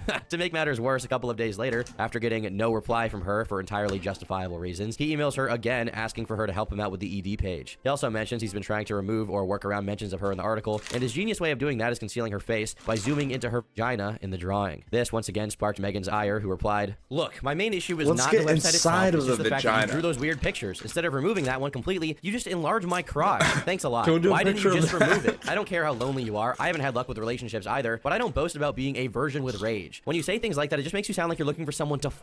P.S. I think it's rather amusing how you complain of these people defiling you. Yes, many posts are ridiculous, but you have defiled Mary Lee Walsh, and our wonderful security officer officers who were simply doing their job. Then you defiled me and lied about it. You need to stop with this mindset that the whole world's against you and start taking some responsibility for once. Example, it's wrong to hate these people when you broke the rule by soliciting/loitering. Hey, at least they're doing their job and I support that. In many instances during the general story, there are moments where we can sympathize with Chris, but this certainly is not one of them. He continues to email her, blaming everything on ED and claiming he's the resistance against the alien dominators, whatever that means. Worst of all, he begins defending his drawing of She Came for CWC.jpg, saying, as for the drawing itself, I've realized that it was done not only out of inspired fantasy, angst against ED and love for you, but also a major release for my crazy mixed up hormones. If I didn't have the foresight to put my pent up frustrations and feelings in the form of something, I might have become an abusive maniac, so thank God for allowing me to release my bottled up frustrations in a more positive yet not so politically correct and not physically hurting others method. So not only is he blameless for the actual drawing, it's actually a good thing he did and should be thanking him for, because if it weren't for She Came for Quickie, he might have raped her or something. I don't know exactly what's being implied. What a thing to admit to a girl you're supposedly in love with. He follows us up with claims that he's suffering way more than she is to get her to pity him, which does not work as intended. I can't stress enough how disrespectful it is that he keeps acting like it's somehow ED's fault he drew part of his friend. If that wasn't bad enough, his next email was him complaining to her that she brought the page up again, describing the drawing as a little dirty detail they should both forget about, and that in giving it so much attention, she made his month stressful. He also reiterated his lack of regret for drawing the image, just in case it was understated in the previous one. Completely unaware of how deranged he sounds, he closes it off with the following statement. Although I do understand your feelings, and I can only respect your wish of staying away from you, sob, my heart still cries for you. I'll always be worrying about you, and I will always love you, Megan Schroeder. In order to display how contrite he is, he edits ED once again, creating a gallery of images called You Know What? I Hate Me Too, consisting exclusively of drawings from Sonichu wherein Chris was being beat up or hurt in some way. This was not an effective strategy, as a month later, Chris and Megan shared their last email correspondence, with Megan saying she wasn't interested in any more gifts from Chris. And just like that, Chris's most worthwhile acquaintance is alienated because he couldn't resist drawing himself fingering her and putting it up online. After being baptized in the month of May, Chris earns himself a permanent ban from the gameplace for reasons such as scaring the kids he played card games with, taking his consoles with him into the store and hogging the TV with them, singing Britney Spears during games, among other things. He tried to apologize and appeal the ban along with his parents to no avail, as the manager of the game place, Mike, would just call the cops on them. Much later, he had this to say about Mike. He's hated my guts after multiple times borrowing the store's HD TV for console gameplay, and in subtle retaliation, I hand her out on a cardboard box, Michael loves the F out of Mary Lee Walsh. I tried to protect myself when he found it weeks later after having wrote it. I even convinced myself that the F meant fiddlesticks. It originally meant fuck. That was why the son of a bitch kicked me out of the game place, permanently. After years of loyal volunteer service in the Pokemon TCG League, I had apologized numerously before, but he's still the pig-headed, stubborn he was back then. Out of all of the isms Chris had expressed up until that point, a dislike of the Jewish people. You can't say Jew? Even if it's in like, Nah, you could probably say Jew there, right? And still have ads? Was certainly a new one. With both Megan and the game place now gone from his life, he was in the darkest place he'd ever been. Without any place to escape to and no one to vent to anymore, Chris takes to YouTube to confront Encyclopedia Dramatica and a surrounding community over the article on him, blaming them for his fallout with Megan, all the while very explicitly publicizing that the girl in the drawing he made was her, which most of the time did not know. The video was titled Quickie's Second Message, and it was a certified golden age of YouTube classic. In it, Chris coins terms like pedoforks when trying to defend himself from pedophile accusations, as well as proclaiming his love for China, not the country, but his stilted way of saying vagina. Conclusively, he threatens to never release the 7th issue of Sonichu if the ED page wasn't promptly taken down. A little while later, Chris would post another video requesting that people send hate mail to the creator of the page, Jason, closing the video with the iconic line, As sure as I am to get at least 1 ounce of vagina, I have your number, and you're going down. I should mention that for the duration of both of these videos, Chris always held a PS3 controller as he spoke as if it were some kind of regal staff. Through the rest of the month, Chris made and uploaded more videos in the same vein, dictating commands to an imaginary community of loyal followers, telling them the latest Sonichu news and teasing the new issue. In the middle of August, a now octogenarian Bob would make an extremely depressing addition to his letter to future Chris, saying, Dear Christian, at this time in life, you and Sonichu need a quest and purpose in life. Let Sonichu become a champion for autistic persons everywhere, and continually defeat the perils of autism. Sonichu could become the spokesperson for autistic persons, with an ongoing fight for them in chapter after chapter, or good deeds on the internet. He could become the spokesperson from now on. You and Sonichu could become famous worldwide. Jesus, I forgot how stupid this story is. Said? In a few ways, you know, Bob was right, and Chris would become famous worldwide, just not for being a good role model for autists. Sure? During the same period, Chris would establish contact with another girl through emails. Her name was Blanca, and she took the initiative of emailing him to show her OC character, Jiggly Amy, a hybrid between Jigglypuff and Amy from Sonic. Of course, they were lying and trolling, and of course, Chris fell for it, hook, line, and sinker. And within a single day, he was telling her he was interested in a relationship. Not only that, but he also asked her opinions on and asked her to get on webcam with him. Mr. Chan was in quite the hurry. After uploading even more images of Rosachu drawn naked to the ED article for no particular reason, he does the unthinkable and sends nudes to Blanca. For the sake of accuracy and journalistic integrity, I should make it clear that this wasn't exactly Blanca he sent nudes to. It was someone unrelated to the 3 trolls behind the original Blanca identity who took it upon himself to pose as her and ask him for nudes, which Chris gracefully obliged. I should also specify that these aren't your regular nudes, but a close-up picture of Chris's penis with a Sonichu drawn on it, along with pictures of Chris wearing his mother's panties. Within a month of the nudes being successfully acquired, they went up on the ED page, much to Chris's despair, who preemptively emailed his church to notify them of it. Blanca's MySpace page would have its About Me section edited to say, Nuh-uh, who preemptively emailed the church? This whole part's crazy. Hold up. This girl actually looks hot too. That's crazy. You know, Bob was right. Damn. Yo, if I was him, damn. Shit, what the fuck is that? Oh, I thought that was like a tank top. That's not. It's not a tank top. I'm sick. Right, and Chris would become famous worldwide, just not for being a good role model for autists. During the same period, Chris would establish contact with another girl through emails. Her name was Blanca, and she took the initiative in emailing him to show her OC character, Jiggly Amy, hybrid between Jigglypuff and Amy from Sonic. Of course, they were lying and trolling, and of course, Chris fell for it, hook, line, and sinker. And within a single day, he was telling her he was interested in a relationship.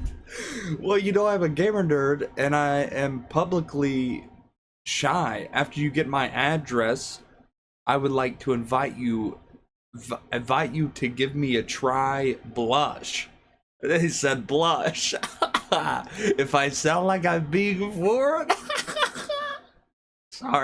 Sorry. I apologize because I did not mean to sound like that kind of guy. If you want me, wait, what? Oh, this is too Blanca. He said blush in the... No way.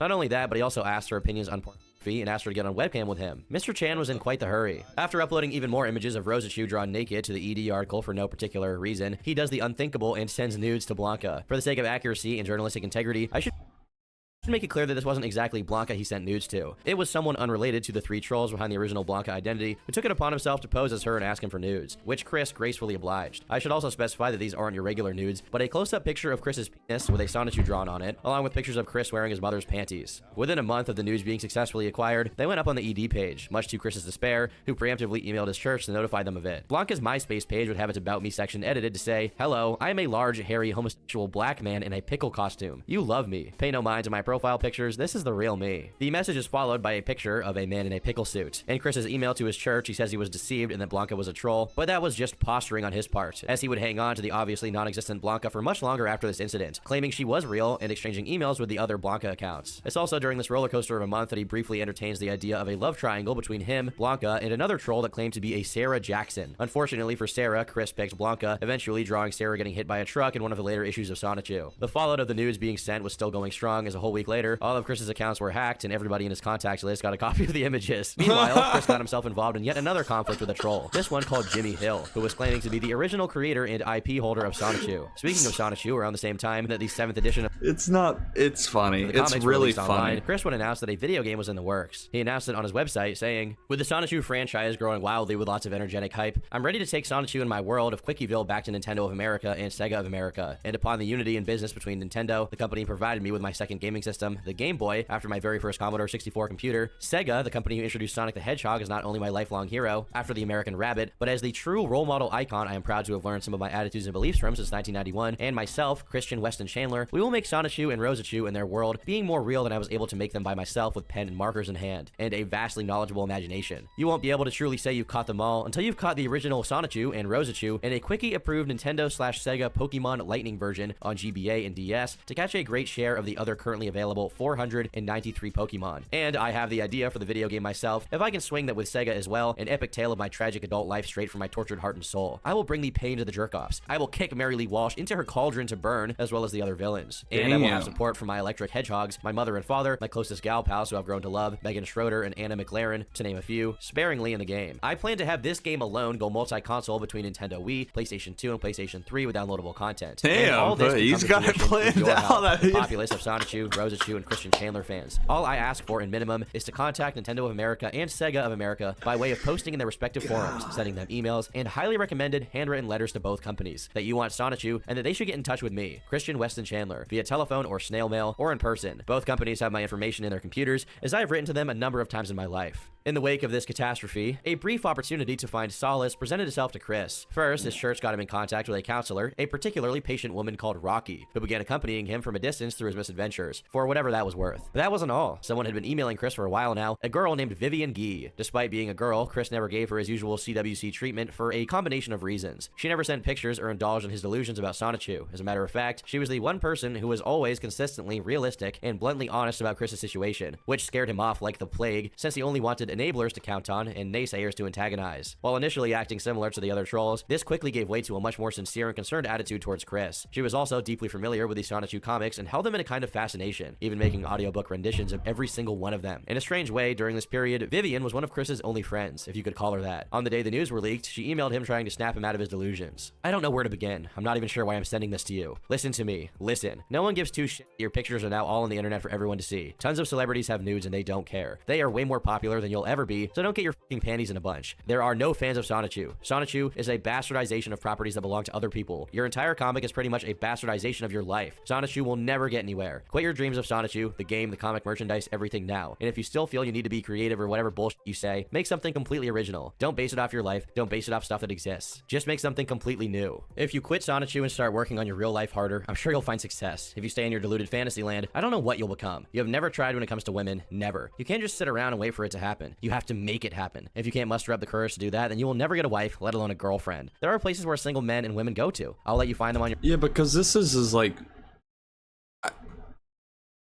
I feel like I'm in it now. But where's Sonichu at? You know, I mean, holy shit.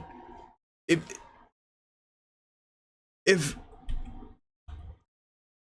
is the whole thing kind of like centered around he can't get a girlfriend, and that's the, like, or he really needs to like not be a virgin, right? And if he's not a virgin, what, like, it's everything's better? courage to do that, then you will never get a wife, let alone a girlfriend. There are places where single men and women go to. I'll let you find them on your own in your area. Having sex is great. It's a fun time, but it's not gonna help you. Well, it's like not gonna help you.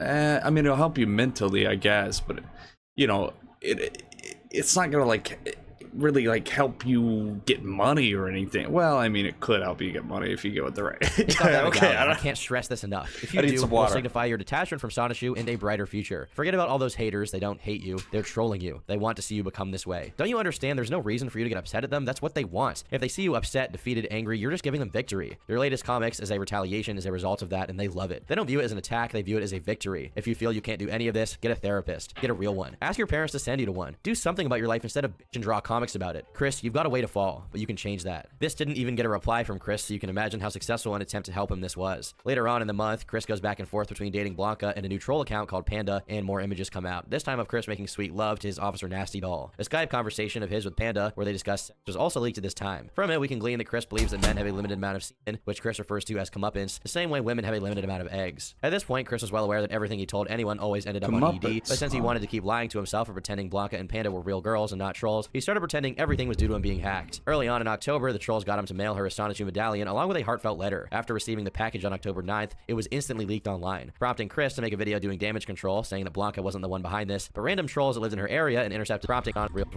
a Skype conversation account called Panda, and more images come out. This time of Chris making sweet love to his Officer Nasty doll. A Skype conversation of his with Panda, where they discuss sex, was also leaked at this time. From it, we can glean that Chris believes that men have a limited amount of semen, which Chris refers to as comeuppance, the same way women have a limited amount of eggs. At this point, Chris was well aware that everything he told anyone always ended up on ED, but since he wanted to keep lying to himself and pretending Blanca and Panda were real girls and not trolls, he started pretending everything was due to him being hacked. Early on in October, the trolls got him to mail her a Sonichu medallion along with a heartfelt letter. After receiving the package on October 9th, it was instantly leaked online, prompting Chris to make a video doing damage control, saying that Blanca wasn't the one behind this, but random trolls that lived in her area and intercepted the package. He also lied about having gotten the medallion back to make himself look like less of a loser. This lie is dispelled on October 20th when a video is uploaded of the trolls cutting the medallion up, putting it in a pickle jar, beating it with a hammer, and finally burning it all altogether. A day later, Blanca broke up with Chris, supposedly over the photo of him wearing his mom's underwear that the pickle man tricked him into taking. The same day, he releases an update declaration that he has reached his lowest low. A few days later, he was pushed into doing a Q&A with the people from his IRC chat in an attempt to get him in better spirits, though this wasn't very effective. After years of claiming to be lonely, depressed, upset, and a heap of other negative emotions, this is the first time Chris genuinely seemed completely despondent, without the motivation to keep up his regular spiel. The only mention-worthy thing from the Q&A is that he pretends he's met a girl in real life, claiming he's kissed her and lost his virginity to her. He quickly forgot he told this lie and resumed his lamentations over the loss of Blanca, while Vivian Guy was still trying in vain to prove to him that she wasn't another troll. The next 2 months are notably uneventful compared to the rest of the year. Wait,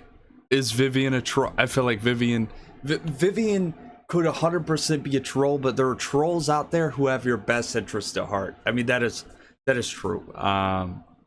So Other than a few Q&As in his IRC chat and some conversations with Panda, right near the year's end, we have the founding of 2 online forums, the Sonichu Girls Fan Club and Gays for Sonichu. It would still be a while before he said anything about the latter, but just days after Sonichu Girls popped up, Chris was already posting on it himself, introducing himself, and once again, reigniting his sweetheart search. His introductory post read, "Yes, it's your man of the way more than an hour. I've read my accent/voice was a favorited feature. Blush. I've rarely thought my voice was that alluring, although in my honest opinion, it sounds like a direct match to Sonic the Hedgehog. Anywhere from the classic and Sonic X shows and all games starting from Sonic Adventure, and when singing, I can have a Frank Sinatra or Bing Crosby flavor."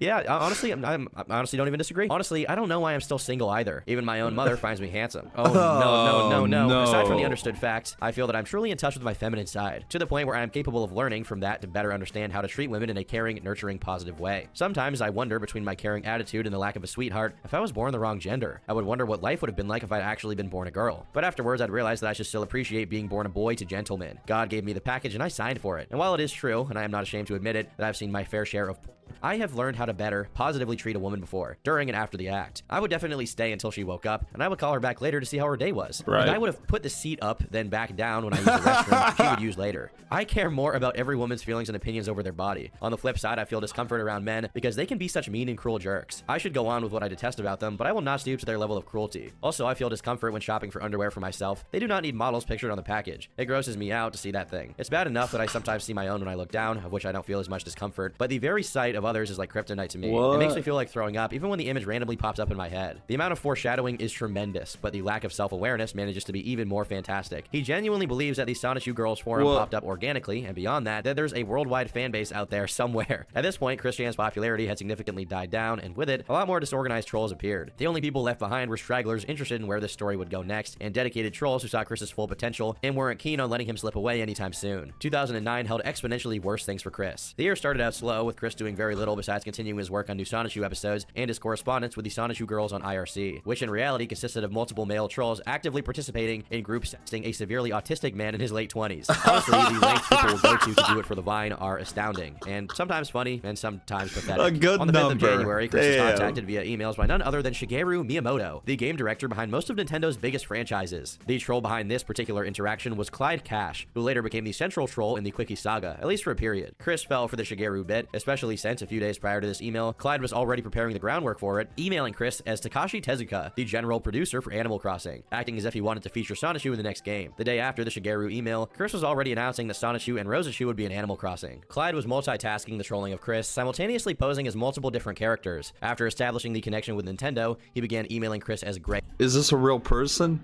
Is this like his real what he looks like? Posing as multiple different characters. After establishing the connection with Nintendo, he began emailing Chris as Greg Mays, posing as another Nintendo employee that was in charge of updating the Sonichu website with an appropriate redesign to market Sonichu for Animal Crossing. By doing this, he finessed the admin password for Chris's site, promptly logged into it, changed the password, and locked Chris out. Ladies and gentlemen of the Sonichu fan base, unfortunately, due to a troll having found access to the database behind Sonichu.net, it is temporarily shut down, and I cannot change the password at the moment. Greg Mays, if you do not re-upload Sonichu.net back to the way it was before you even started, I will come down at you. And my lawyer man from Nintendo, Jay-Z, he gonna come down with his boys from Nintendo and the boys at Sega. They're gonna track you down. His next email to Chris read as follows. It is I, Jason Hendrick Howell. If you ever want to see your beloved site restored, you must meet my demands. If you ever wish for me to hand over your beloved website, you must announce your Yo. I'm gonna let it keep to playing. YouTube. You must not reveal that I told you to do this. Otherwise, you will never see your site restored. You must detail how you've been kept in the closet for so long, your search for a sweetheart as a cover-up, and why Sonichu is so gay. You must be angry. Of course, you could always make a video proclaiming how straight you are. Either choice, gay or straight, which will it be? Chris quickly obliged. I, Kristen Chandler, am straight. Don't you forget it. But this didn't satisfy Clyde's demands for a longer video, wherein he explained why he was straight and totally not gay. Chris once again obliged. So I tell you for sure and for true that I am straight. I can tell you why from a lifetime of stories, but I'll tell it to you in just a few short minutes. Anyway, right.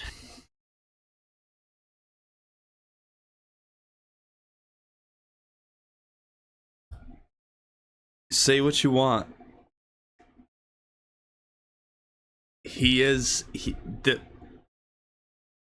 This is very interesting. It's very, very interesting. Because does he have lipstick on? I don't know. So, it's very interesting. Christian Weston Chandler, I am straight. Not even halfway through. After this, Clyde's next request is for Chris to upload a short video where he and his parents go over his accomplishments in life. That video would never be made. Instead, Chris's next upload was him denouncing the ED page and 4chan once again, though what led him to rekindle this beef is unknown. This lack of compliance with Clyde led to the site being hacked once again, and in email, he admits to Chris he isn't Jason Howell, the creator of the ED page. Chris doesn't even quite absorb this information, replying with threats instead about involving the police in the situation and praying to God and Jesus for Clyde's death, while Chris continues to refer to him as Jason. This led into a voicemail Chris left for the real Jason, who had no idea what was going on or why he was receiving it. Saved message. Jason Kendrick Howe, you bastard! Bastard! You fucking everything! You have driven me so beyond the wall I can't even describe it! You love me now, but I pray you dead! Goodbye! This would do nothing to stop all of Sonichu's web presence, along with Chris's personal accounts, from being constantly hacked and vandalized in all sorts of ways. Because of this, he seized communications with the Sonichu girls, unknowingly ending their cryptic troll campaign. However, he only did this after sending all of them locks of his hair in plastic packets, along with certificates of authenticity. You know, just in case someone tries to make fake quickie hair packets to sell on eBay. He had to make sure people knew these were the real deal. In the meantime, over at the Shigeru email situation, because of all the hackings, Chris's identity came into question, and to prove that it was actually him and not a troll, he made a video addressing Miyamoto and showing his driver's license on camera. Chris also made another update to declare that he continues to be straight as an arrow, despite what his more recent outgoing emails may claim. Is that a direct quote, Tom?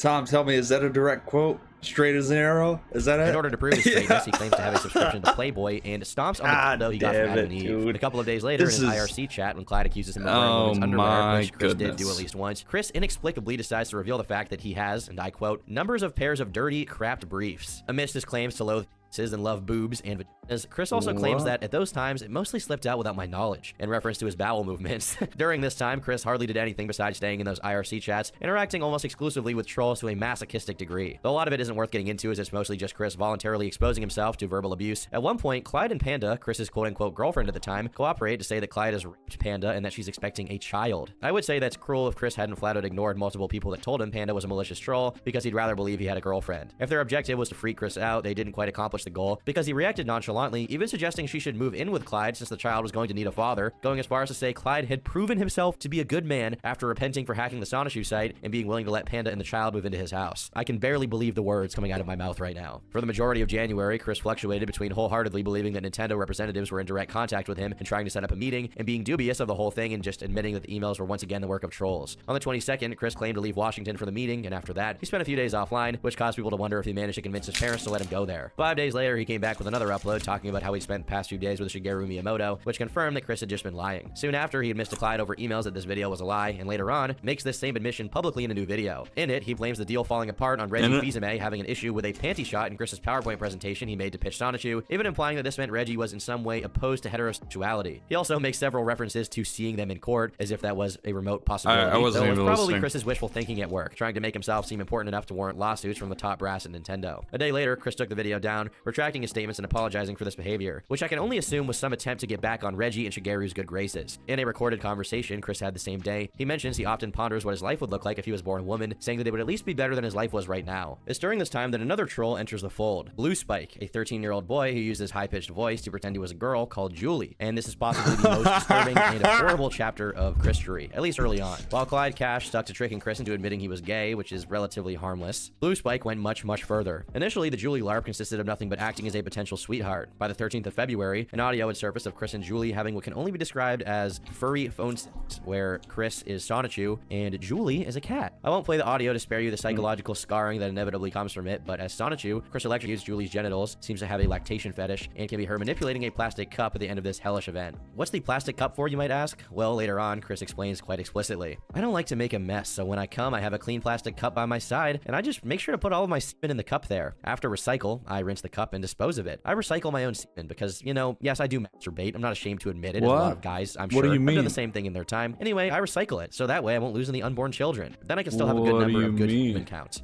Maintain that by recycling What do you mean? it. Though personally, I've been getting sick of swallowing my own, so lately I've been disposing of them. No. Where to begin? So Chris spends 20 minutes masturbating while in character as Sonichu, having phone sex with a 13-year-old boy pretending to be an adult woman, pretending to be a cat furry. Just a few days later, it happened again, and this time, Blue Spike would notify other trolls that he'd be engaging in cyber sex with Chris, and they took this opportunity to make 4 calls with Bob, asking about Chris to try and cause Bob to walk in on it. What are you doing?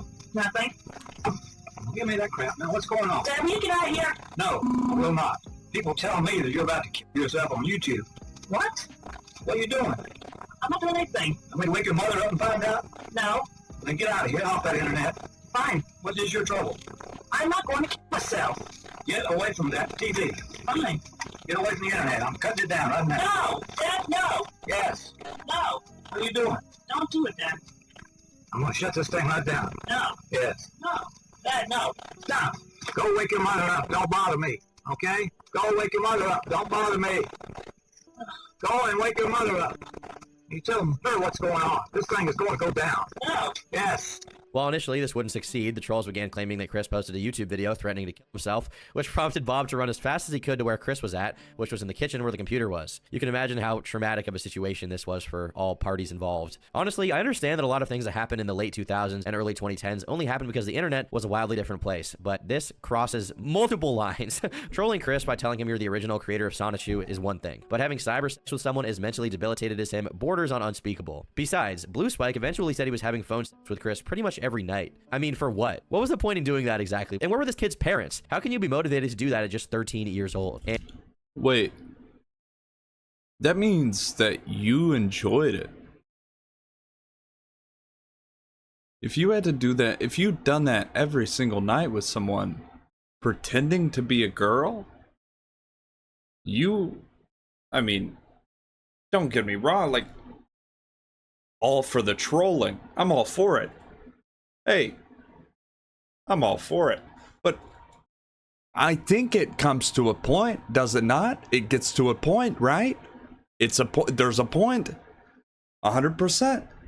And how could the other trolls be okay with this kid simultaneously subjecting himself and Chris to this hell? All of this is beyond unexplainable, and I doubt we'll ever get a good explanation. Bob managed to spare himself from ever knowing the full extent of what was going on that night, as when he walked in, Chris instantly stopped what he was doing. Understandably, having his sleep disturbed, he was mad at Chris and delivered the line he's probably the most famous for, "Get away from the internet, I'm cutting it down right now," which earned him the nickname The Lumberjack. Days later, another audio of this same line was leaked, all the while Blue Spike continued to share Skype conversations with Chris and everyone else. On the 20th of February, the results of another of Blue Spike's Julie antics became public. As some kind of private tantalizing display for her, Chris made love to his body pillow of Kimmy, filmed it, and emailed it to her. The video is 8 minutes long and it's available on YouTube in audio format, though I doubt that anyone would be interested in suffering through it. It was originally uploaded to an adult website where it received over 3 million views. That's no small feat, seeing as I have a hard time cracking that number myself. If only Chris had the mind to use his autistic superpowers for good. But the abject cruelty is not over yet. In order to cover up the obviously deliberate leaking of Chris's sex tape, Julie claimed that the leaker was her abusive older brother, Max. Immediately following this new development in the Julie canon, a new narrative was created. Max had kidnapped Julie and took her to the headquarters of the Miscreants, the name for the group of trolls that Blue Spike was a part of. What he was planning to do with her was not clear, but the conclusion was that in order to save her, Chris would have to drive to Cleveland, Ohio. This Herculean task was mostly discussed in his IRC chat with the trolls, though at this point the line was being blurred between trolls and people who interacted with Chris out of a genuine infatuation with him, even if coded in irony. While some people were all for pushing Chris to do this trip, whether because they thought it would amount to anything beyond an inconvenience for him, or that he wouldn't do it at all and just pretend he did, or other people were becoming a tad more hesitant about this particular mission. The drive to Ohio would would be 7 hours long, as Chris had to drive 400 miles. This was a cause for concern since, as you might have noticed, Chris is severely autistic and not quite the street-smart survivalist. If he were to encounter some serious trouble along the way, he certainly would not be able to fend for himself like a normal person. Additionally, an interstate car trip on the highway is a very different beast than driving around your little hometown in your mom's car, which was the totality of Chris's driving experience according to Bob himself. Another person with whom Chris discussed the trip to Cleveland, Ohio was the co-founder of Sonichu Girls, Sarah May. In this conversation, Chris says, "I've been planning my trip to go to Cleveland to meet and escort to Virginia, Julie. I have received much support in the trip not only from my online fans, including yourself, but also from God, Jesus, and the spirits of my Aunt Corinna, as I touched her hand before they closed her casket. Even these spirits from my past Weston family members who were buried at the same church, including my grandparents and my great-grandparents. I'm using money I got on my birthday for the trip. I'm leaving tomorrow morning. I have a road map for Eastern USA, directions to Julie, and from MapQuest. I have set aside 6 changes of clothes, and I'm not informing my mother and father until the last minute with a note and photocopy of my printed directions and the portion." Wait. No. Did he fucking post all of this online before he went? No fucking way, dude. He said he said who he's going to meet, where he's going, $45 in my bank. Of my roadmap with the marked path. Confidentially, I have about $45 in my bank, 16 in my wallet, Confidentially. my phone will be fully charged, and I have a freshly filled tank of gas. On the morning of the 26th of February, precisely at 5:30, which is the exact hour that Chris was born, he left his Ruckersville home to head for Ohio, ignoring his parents' concern that this was some kind of elaborate troll or to catch a predator sting operation. Upon waking up and finding the note he left behind, Bob and Barb notified the police and filed a missing persons report in fear that he would get himself killed on the trip. The ride to Ohio would be mostly uneventful, and when he was crossing state lines and passing a toll booth, Chris managed to lock himself out of his own car. Luckily, someone else at the toll booth had AAA and called on them to help Chris get back in his car. In a fateful coincidence, his other stop on his way to saving Julie was to get a hamburger at a restaurant called Sonic. Eventually, he made it to the random address given as Max and Julie's residence, but all he found was a beat-up old house where an old black lady lived, with no sign of his sweetheart or her abusive brother. Fortunately, this trip was harmless for Chris, and after calling his parents, he headed back to Ruckersville, getting home at about 3 in the morning. Despite how much trouble he got in with his parents, who threatened to leave him homeless if he ever did anything like that again, and despite the money he wasted and the fact he was tricked into going there, Chris himself eventually came to hold quite the positive outlook on it, saying he enjoyed the sights as he drove. After his safe return, he had one last conversation with Blue Spike, where he relayed his story of the trip, while Blue Spike struggled to believe he actually went to Ohio. The conversation shows that Chris continued to be in the dark about Julie being completely fake, even after the trip. Promptly, March began with his left foot. Someone from ED produced postcards with frames from Chris's tape with Kimmy and sent them to Bob, who took away Chris's ability to make videos, which is quite fair and should have been done a long time before it came to this. Just 2 days after this, another absolute tragedy happens, also due to malevolent deeds of Blue Spike. On the 3rd of March, Chris gets in a call with Julie, Max, Clyde, and a few other people. The circumstance now was that Max had control over Chris's PSN account, his Yahoo email, and the login information of Sonichu and Rosachu.com. By threatening to sell his accounts on eBay and send Julie back to Europe, which is where she came from according to the lore, Max gets Chris to do his bidding. The particulars of this began mildly, having Chris declare Billy Mays, one of the other trolls, as the mayor of Quickville, and have himself imprisoned. However, things would go downhill in a way that every other troll didn't expect and weren't okay with. In the middle of this hour-long torture session, Max begins demanding that Chris either burn the Sonichu medallion or cut it up into pieces and introduce them into his butt. Throughout this entire ordeal, Blue Spike's psychopathic mean-spiritedness came off towards Chris as extremely off-putting, and the other trolls would intervene, telling him to stop what he was doing as it went way past any line imaginable. Blue Spike would follow it up with telling Chris to burn his house down, which Chris immediately resisted against, and the other people in the call once again intervened. After all of that, Julie finally made an appearance, only to start telling Chris that she had something to tell him. Chris went along with it, only for Blue Spike to finally make the long overdue reveal, stating that all of this time, Chris had been having phones with a 13-year-old boy. Chris reluctantly absorbed the information, while the now fully revealed Blue Spike accused him of being a pedophile, and that Chris Hansen would have him arrested. When Blue was about to start up another narrative about how Julie... No, you can't. If there's some person online pretending to be 18 and who's saying they're 18 and is doing this stuff, I mean, you can't. You can't. Like, this is just... I doubt the person that's even doing this is 13. I'm sure they're on like a voice changer or whatever, right? Doing the whatever. He died in a wildfire, like many of Chris's other faux girlfriends. Clyde decides that enough is enough and chimes in an attempt to get Chris to understand what had just happened. He says, "Now you're going crazy, okay? We don't have to do the whole wildfire thing. Shut the hell up. Look, Chris, there are more things to life than your PS3 and whatever. Your whole internet life has been a lie. There are no Sonichu fans. Nobody gives two shits about you. The best thing you could do is go outside for the love of God, okay? Shut up, Blue Spike. He's been fooled so many times. What is this, the 9th time so far? You know how many people have told you this, that Blue Spike is a boy? I can't believe how many times. And you still believed. There are very few moments in Christery as grueling as this one. Thankfully, it seems Clyde's message got back to Chris, even if just a little bit. After being ill for a little while and asking for his fans to attack Blue Spike, Chris takes up contact with another girl named Emily, and on the 19th of March, he's chaperoned by his father for a date with Emily at the mall. Sure, she was also a troll who orchestrated the whole thing and planned to head to wear a wire during the date to record it, but at least this time it would be in real life. Is The it video an of this actual incident is girl? scant and Emily's face is obscured. However, we have the audio of the entire thing. From it, we learn that the whole thing lasted for a little over an hour, and that though the date was Chris's, it got completely hijacked by Bob, who Is began it a talking girl? to Emily way more than Chris did. The date ends when a man dressed up in a pickle costume arrives at their table and invites Emily to go to the Watchmen movie, which greatly disturbs and upsets Chris, while Bob is mostly just confused about the situation. After the date, he calls her up, but not before he receives hookers at his door, ordered by Clyde Cash. Later on in March, Chris uploads himself giving a tour of his house.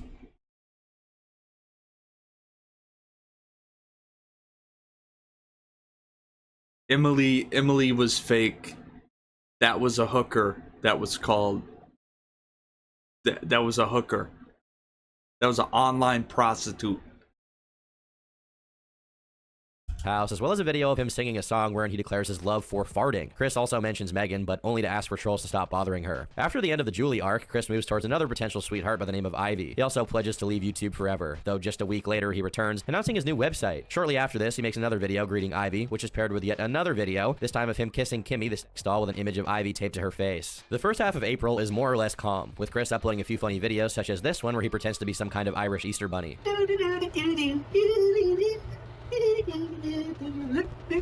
By the 16th, the miscreants leak 3 videos they obtained directly from Chris by pretending to be girls. One where he's drinking his own semen mixed with Fanta, one where he's spanking his own naked ass, and lastly, one where he's dancing around naked in his filthy shower stall. While absolutely depressing, Chris takes these in stride as just a day later, he uploads another video kissing Ivy's face on Kimmy. It's also in the month of April that the long-forgotten Christian and the Hedgehog Boys drop a comeback album. Other than that, we have a potential marriage proposal for Ivy, and a couple of other leaked videos of Chris displaying his raw strength to attract possible mates.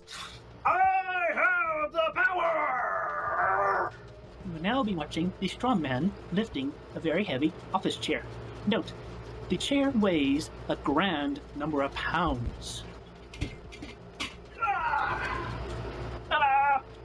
Now we will be seeing the strongman lifting the same chair with a very heavy basket full of junk in the chair. I watched you a man from Nantucket! As well as a video of him sprinting naked in his room, which I can't show you, but you can imagine how graceful it is. One of this month's highlights is a comic Chris drew for Ivy of himself about to begin intercourse with his giant ding-dong. Of course, these instances of trolling are much more lighthearted than what preceded them. When informed that a little girl called, bear with me here, their words not mine, Ching Chong stumbled across the videos leaked of him doing those egregious things, Chris felt compelled to explain himself, and so he did. In the couple of videos he posted, he says the things he did were normal and good, and Ivy, the person whom he admits was the reason at least one of the videos was made, is definitely a real girl and not a troll, and that they soon will meet up in real life and have sex, and it will be awesome. One of the videos got linked to the website Fark, where it got over 200,000 views. This landed him in the public eye of mainstream media. A few of his videos were being featured on a Boston radio This is so station, while his admission to drinking his own spin was being discussed on an LA radio station. Chris Chan's fame had gone nationwide, but he had no idea. As while this was happening, he was too busy drawing a comic of himself marrying Ivy, as well as a few of himself, as Sonic, having explicit sex with a Sonic furry version of Ivy. He also attempts to put his autobiographical article on Wikipedia, but it gets taken down and he subsequently protests. By the 15th, his relationship with Ivy quietly ends as he takes down all of the videos mentioning her, and Clyde announces that they broke up. Later on, Clyde goes into detail about what caused the breakup. It was revealed during this time that Chris had gone to the police because of Josh, and with Rocky. As previously stated, Chris kept mentioning going to the police, but I didn't think he'd actually do so, as that would entail explaining things to his parents. Also, Bob and Barb have always been extremely afraid of the authorities. Bob hid the vast majority of troll material from Barb. The breaking point for Bob and Barb had been Josh. He had sold Chris a PSP with a non-existent feature for a higher price than a normal PSP. While Josh was scamming Chris scammed Josh back by giving him a bad check. Bob and Barb ended up agreeing to go to the police with Rocky to catch Josh, and only Josh. They agreed only to discuss matters regarding Josh, as they were handling Clyde and the other trolls on their own terms. Taking advantage of the situation, Rocky blindsided Bob and Barb at the station by monopolizing and domineering the police's help. She pushed for the authorities to investigate all the trolls, and Ivy as well. Despite his parents' protests, Rocky went against their wishes and ignored their harbored anxiety. Needless to say, I was pretty pissed. While Bob and Barb and Josh continued their feud over a PSP, I broke up with Chris over his betrayal. Fun fact, this Josh character happens to be one of Chris's oldest acquaintances, having attended the same speech therapy classes as him during their childhood. While this was going on, Quickieville.com, Chris's site at the time, got hacked, and messages attacking Chris began being displayed on it. 4 days later, the site went down, and the revelation that Ivy 2 was a troll scandal prompted Chris to upload a video to his YouTube channel saying that from now on, he would only be taking real-life encounters with women into consideration when it came to finding a sweetheart. Too little, too late. A few days later, his drinking confession finds its way to the, at the time, infamous Opie and Anthony show, which was nationally syndicated in one of the largest comedy shows in the US. No way. It's not sure if Chris ever found out that this happened, but if he did, it certainly contributed to the delusions of grandeur he was already harboring. At the tail end of May, Chris tries to engage in his love quest on Craigslist, but his ad gets taken down for racism. In June, his YouTube account gets hacked, and the hackers re-upload the video where he admits to being gay, which he was coerced in the first place into making by Clyde. When Chris gets a hold of his account, he immediately deletes it and favorites multiple Britney Spears videos to prove how straight he is. Later on in the month, he uploads a song called Don't Trust Any Homos Over There, a spoof of a similarly named song from the Boondocks. Hello, my name is Uncle Ruckus, no relation. I'm gonna sing y'all a song I just made up. It's called Don't Trust Any Homos Over There. Sing along if you know the words. Da, da, da, da, da, da. Don't trust any homos over there, leaving their homo stank in the air. Them sappy, flappy, dumb homos with their finger on the trigger.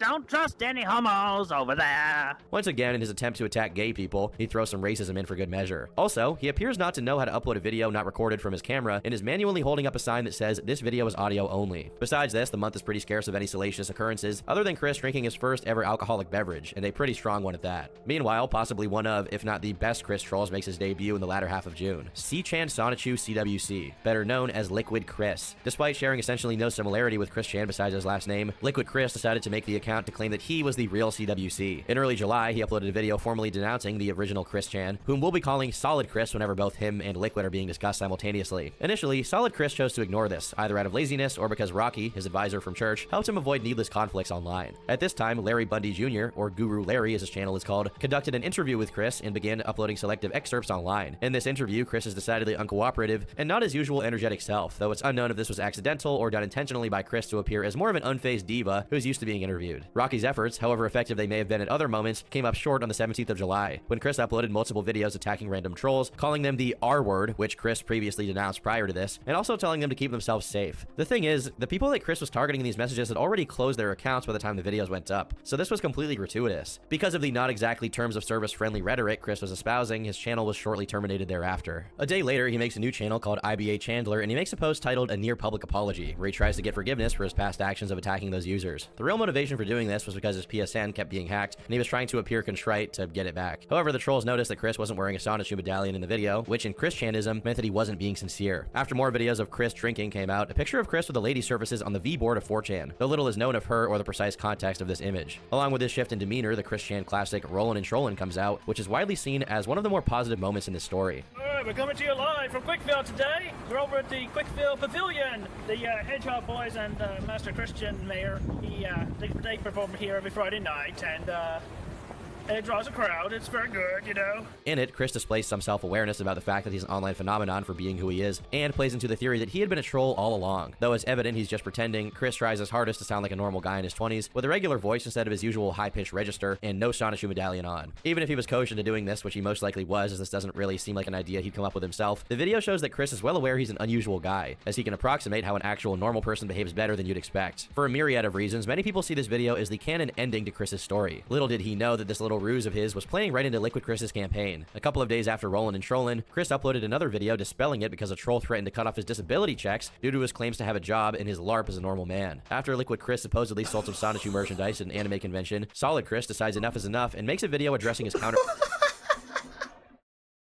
part. In it, he derides the fact that Sonichu merch being sold at the convention was made out of paper, when he, the true and honest Chris Chan, only ever makes medallions out of clay. As the embers of the conflict against Liquid Chris slowly grew into a raging fire, Solid's battle to reclaim his PSN account from hackers raged on, and he kept being coerced into making humiliating videos. One of these videos, which leaked to the V-board, contains Chris humping his PS3 while declaring Sony and PlayStation the winners of the console wars against Xbox and Microsoft. Approaching the end of July, Solid Chris posted a video of himself playing More Than a Feeling in Guitar Hero, which then prompted Liquid Chris to reply with footage of himself playing the same song, but on an acoustic guitar. People were taking Liquid Chris's side en masse to rile up Solid Chris, even making Version vs. Chad type meme images mocking the real Chris and acting as if Liquid Chris was the original one and the creator of Sonichu. This culminated in Solid Chris shaving his goatee in the aptly titled video. It took me weeks to perfect that goatee, but it will grow back, because for whatever reason that would prove that he is the authentic one, I guess? This isn't ever really explained, and of course it did nothing to sway the people swarming his comment section saying Liquid Chris was the real one to deliberately annoy him, so Solid proceeded to challenge Liquid to a battle on SingStar, which if you don't know is a competitive karaoke game for PlayStation. conversation. For most of the first half of August, they were squaring off for a total of 5 rounds. Yo, he's gonna cut himself, man, if he doesn't use the cream. He's gonna cut himself. In his entry for the 3rd round, Liquid Chris took advantage of the fact that Solid's online handle was IBA Chandler and decided to allege that his real name was Ian Brandon Anderson. This led every troll under the sun to instantly pack Solid's comment sections with mentions of Ian, which deeply irritated his narcissistic sensibilities. No matter how desecrated and disfigured the reputations and images of Quickie and Sonichu were, he wanted to be the center of the attention it got, regardless of whether it was negative or positive. In order to preserve himself, Solid went even as far as shedding his pride, pointing out that if Liquid Chris was the real one, he'd be a lot more challenged, and I'm paraphrasing here because Chris uses the R word to refer to himself. In the video where he does this, he claims that Liquid Chris's real name is Jeff, while acting like his dad somehow got in touch with a task force to settle this matter once and for all, and that all Liquid had to do in order for Solid to call them off was to admit that he wasn't the original creator of Sonichu. As you can imagine, this didn't have very much of an effect, as Solid's threats were obviously unfounded. After Liquid's 5th entry to the competition, Solid drops one of the most memorable highlights of his YouTube content, succinctly dubbed Chris Chandler. And another thing, my name is not Ian Brandon something! I am Christian Weston Chandler! So get it through your damn fucking skull and call me the real name that God that's been given to me and the bear at Regency Square Shopping Center during 1989.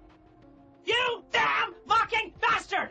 Apparently, he was deeply irritated that Liquid hadn't done the entire song but opted to just do a portion of it and then do commentary. Whenever he isn't comically raging about being called Ian Brandon Anderson, he's once again threatening Liquid with some type of unspecified legal action. Though it's a virtual certainty, Solid never actually went through the hassle of registering Sonichu as his intellectual property, so it's not a very credible threat, is it? He also reiterates that the medallion is made of Crayola model magic and not paper, which only signify how much importance he attributes to the exact composition of the Sonichu artifacts. Like it must be made of just the right combination of materials or else it cannot be consecrated as truly Sonichu. A few days later, Solid Chris posted another video saying all of the same things, but this time without the rages, probably due to some counseling from Rocky, who informed him that screaming and throwing tantrums like a 10-year-old doesn't do him any favors with the trolls. While he's certainly not at his most likable, this month is punctuated with a post from Chris where he expresses his disgust and disapproval of some fan art that was sent him, which included Guro. It's a category of not safe for work stuff that includes grotesque themes, and Chris specifies that the fan art of Sonichu that was sent to him included pedophilia. Surprisingly, this has been one of the things that he's been the most consistent on over the years, despite the blue spike occurrence. He also claims to have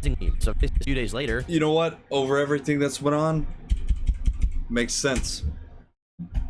the things that he's been the most consistent on over the years, despite the blue spike occurrence. He also claims to have the mind of a family man and compares himself to Homer Simpson and Peter Griffin, as if that was necessary to justify his opposition to drawn CP. Approaching the middle of August, the winner of the SingStar Challenge is to be declared based on the votes of 6 judges, and Liquid and Solid each get to pick 3. Most likely due to the influence exercised by trolls, one of Solid's judge picks chose Liquid, giving him the win by 4-2. Liquid uploads a video celebrating his win, and at this point, he's become extremely good at impersonating the real Chris's mannerisms and way of speaking. After a few days of silence, Chris decides to manifest himself, only to claim that the contest was never to decide who was the real Chris, but just for fun, obviously because he lost. Behind the scenes, Chris was furious at the gal pal, Katie Bay, who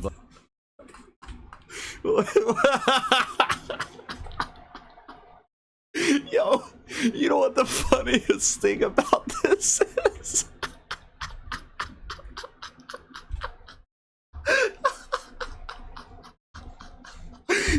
He has more subscribers than the fucking Christian. I think that's funny.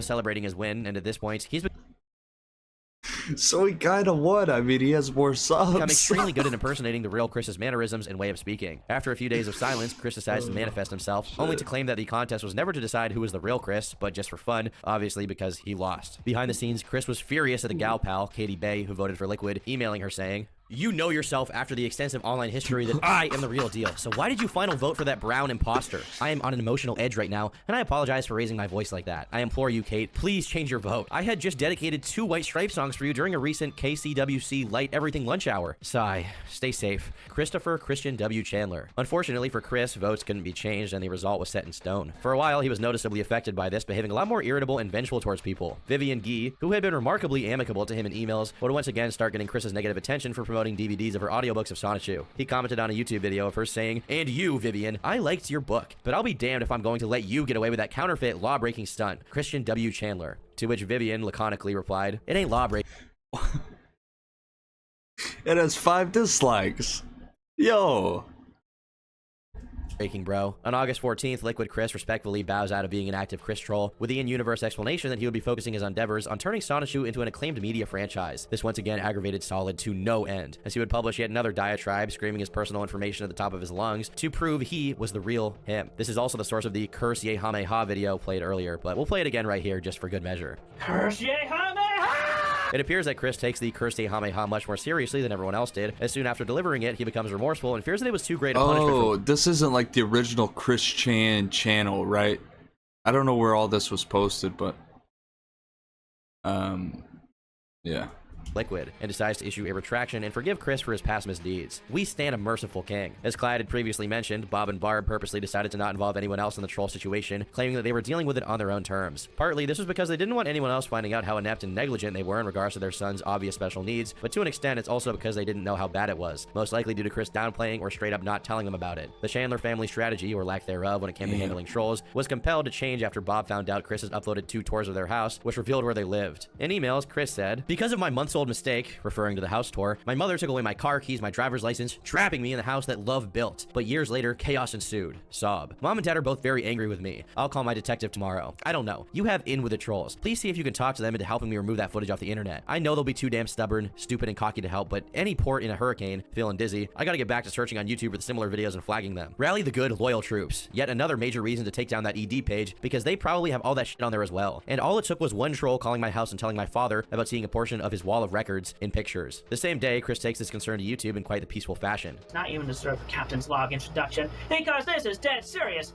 The inside and outside tour I did a few months ago of my house, everyone on the internet, my mother's a follower, angry at me, they're blaming me. It's my fault. I admit it's my fault. I want everything about my house off the internet. I'll send in detectives, I'll send in police, I'll send in everything in my power. So yeah, please get everything off of the internet now, now, now, now, now, now. Curse the trolls. Peace to everybody else. You might have noticed the strange jump cut in the middle of the video. That's because there is a full uncut version of it, which was leaked by Vivian Gee just a few days later after the upload. In this extended version, Bob walks in and begins explaining to Chris that the reason he's pissed off at him for exposing the house isn't just that it violates their privacy, but due to how filthy and unkempt their living conditions were due to the fact they were hoarders, the health department of Greene County could condemn the house to be demolished and they'd be evicted and left homeless. Because of this leak, along with their previous deeds, Chris was furious at Vivian, expressing his wish that she suffers a heart attack and subsequently blocking her. Concomitantly, Chris reveals in emails that he had recently begun applying for retail jobs like Target and Walmart, probably in order to soothe his parents' qualms about how much time he spent on the internet. However, he's stressed out about potentially losing his disability checks. When he looked for a job, Chris discovered he really enjoyed wearing sports bras, describing it as a guilty pleasure. At the same time, he'd been using comment sections to single that he was suffering from something like split personality disorder, and that his alter was a homosexual, asking to come out of the closet. For quite some time now, he had been talking to one of his gal pals about how he thought he had DID, which is a bad omen that his mental health started deteriorating again. In the middle of September, Chris finally registered Sonichu as his copyright property after around a decade of working on the project. He also puts up 2 of his Guitar Hero guitars for sale on eBay, which is a sign that he was either having to clear out his room or that he needed some money for whatever reason. Near the end of September, another of Chris's sexual drawings gets leaked, this one of him having a foursome which included a black girl, signifying that he's overcoming his racial issues at last. Also, the girls with whom Chris is enjoying himself are the members of his Guitar Hero band, according to him. While September was somewhat of a more quiet month as Chris was putting his nose to the grindstone as far as work on Sonichu was concerned, October was full of interactions with trolls. On the first of the month, Barbara contracted colitis, and as soon as this news made it to Chris's online following, the telephone game turned that to AIDS, which upset Chris, prompting him to post it to YouTube in an attempt to dispel the AIDS rumors, as well as to defend himself against allegations that he was gay for the umpteenth time. They also post this comment under a clip of Megan from Family Guy. Megan has always looked good, and here she is really hot, even better than when she had her makeover. If Seth would let her turn 18, I'd be all over her sweet and breasts. Wham bam, thank you ma'am. This moment is not particularly important. I just wanted to share my pain with you guys, frankly. Moving on from here, we have a deranged video of Chris wigging out and breaking things in his room, as well as throwing them at the camera. This fit of rage was most likely prompted by his conflicts with Clyde Cash, which were still going on and developing into multiple threats and invitations to a real-life physical fight between the two. Later on in the month, Chris makes an attempt at blackmail by blowing smoke at Clyde, suggesting that he may have some kind of compromising picture of him and demanding that Clyde stop the trolling. Of course, Clyde calls his bluff, and nothing happens as predicted. In his attempts to be intimidating, Chris does some flexing of his massive guns, and even attempts to do 30 push-ups while listening to Eye of the Tiger. He does manage it, but it's noticeable that he set up the camera in such a way to conceal the fact that he had his knees on the ground the whole time, which made every single push-up way easier, though not easy enough considering he's grunting through the entire thing. During October, there's a brief return of the Liquid versus Solid conflict to fight for the heart of Casey, a mutual love interest of theirs. And the month closes with Solid Chris making a video addressed to her parents, saying how much of a better boyfriend he would be instead of Liquid. For context, Casey was Liquid Chris's real-life girlfriend who was roped into the trolling campaign and played along. After a 2-hour-long phone call with her retired Marine father, in which Solid is humiliated for being a narcissistic and entitled man-child, he uploaded Sonichu Special number 4, in which he shoots Liquid Chris in the shins and gets together with Casey. This culminated in another call, this time between Casey and Solid Chris, that lasted for about a half an hour. For the first 20 minutes, Casey is reiterating what her father said, which really puts Solid in distress. However, this distress doesn't hold a candle to how he gets when Liquid Chris joins the call. A shouting match instantly erupts, with Solid losing his marbles every time he's referred to as Ian Brandon Anderson. It's interesting that when other trolls call him this name, he can keep his rage in without much of an issue, but Liquid saying it immediately gets under his skin. Insult is added to injury when Liquid calls him fat, which Solid strictly denies despite the evidence suggesting otherwise. Things really come to a head when Liquid says he and Casey made passionate love at Solid's house, at which point Solid decides to wake up Bob and Barb to get them to fight Liquid for him. Mind you, this call took place in the middle of the night, and this madman actually woke up his parents to vicariously attack an internet troll for him. The call comes to an end with Casey declaring she will marry Liquid Chris. One more call was made after this, and Casey continued to carp to it, and the point but immediately gets under his skin. Insult is added to injury when Liquid calls him fat. He made passionate love at Solid's house, at which point Solid decides to wake up Bob and Barb to get them to fight Liquid for him. Mind you, this call took place in the middle of the night, and this madman actually woke up his parents to vicariously attack an internet troll for him. What does that mean, vicariously? Vicariously, like through him? Through what are they gonna get on the computer and type for him?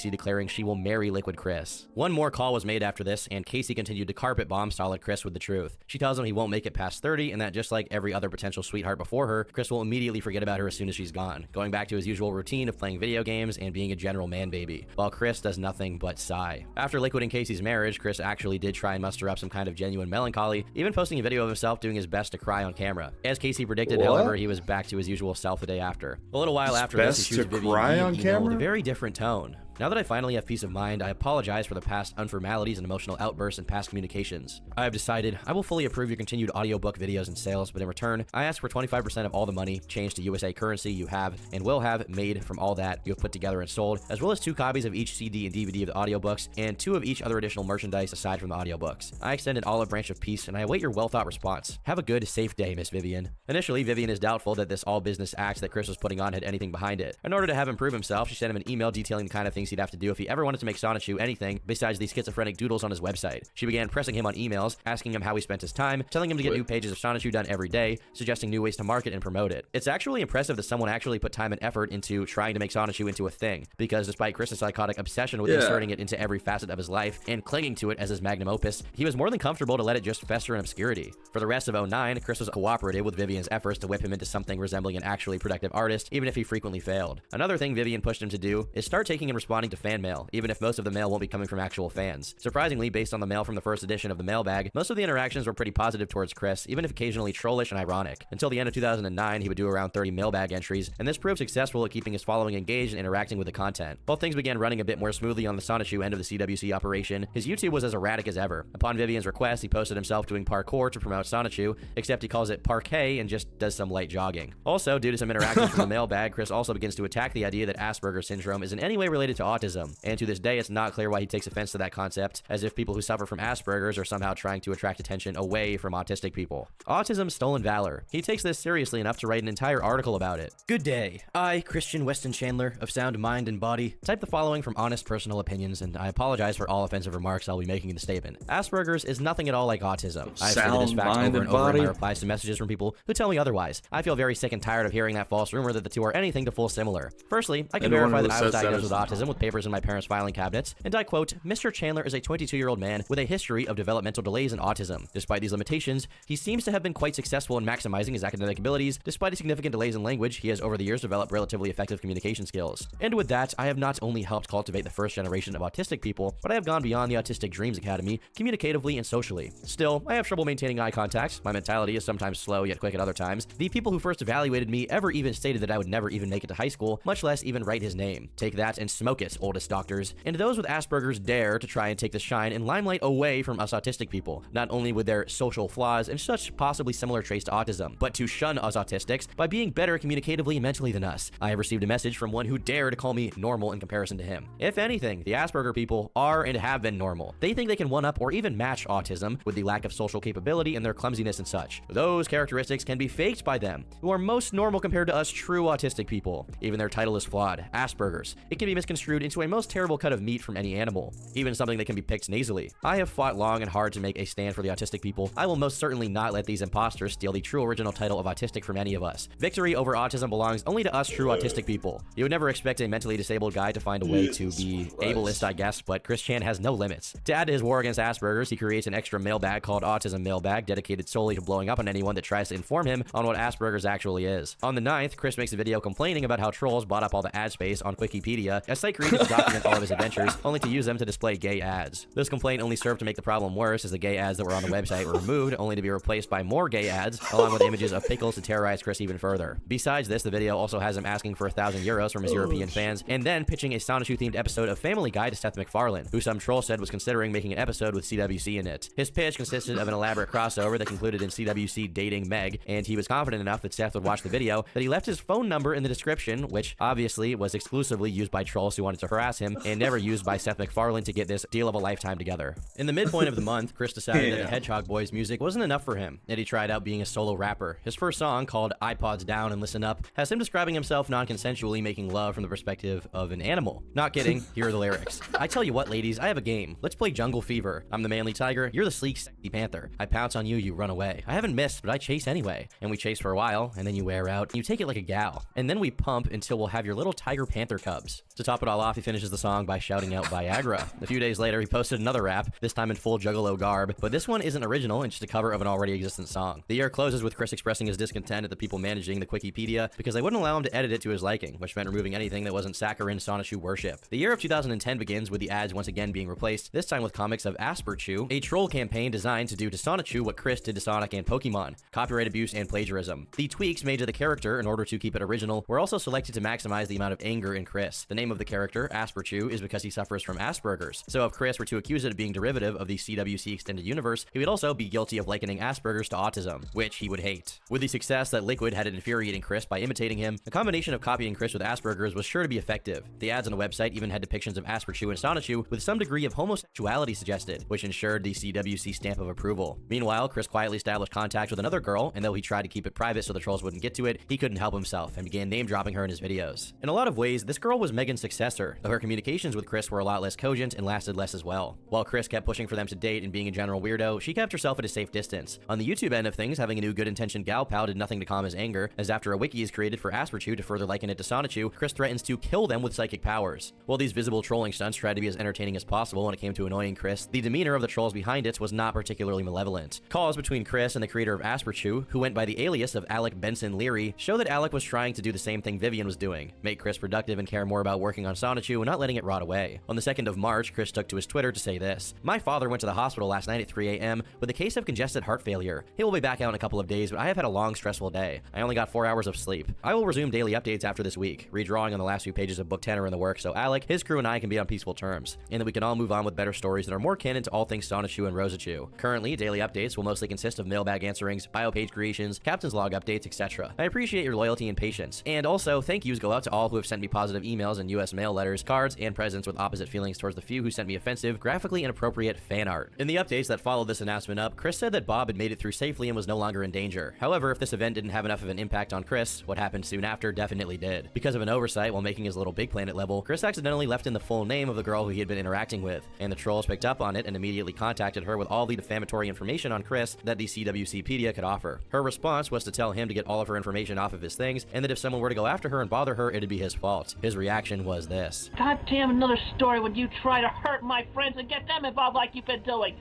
After some back and forth, as Chris tried to do the same thing he did with Megan and placate her, just enough so that she'll overlook his blatant boundary violations, Chris decides to send her a letter and once again invite her out. This was her response: "Sorry, Every time I laugh, I feel bad. You know what? Every time I laugh, I feel bad and I feel like I should, but at the same time, I feel like I shouldn't. I don't know, man, but jeez. damn it, dude. Damn it. He made it so easy. He made it so easy. Like, at least don't have sex with your mom so I can feel a little something.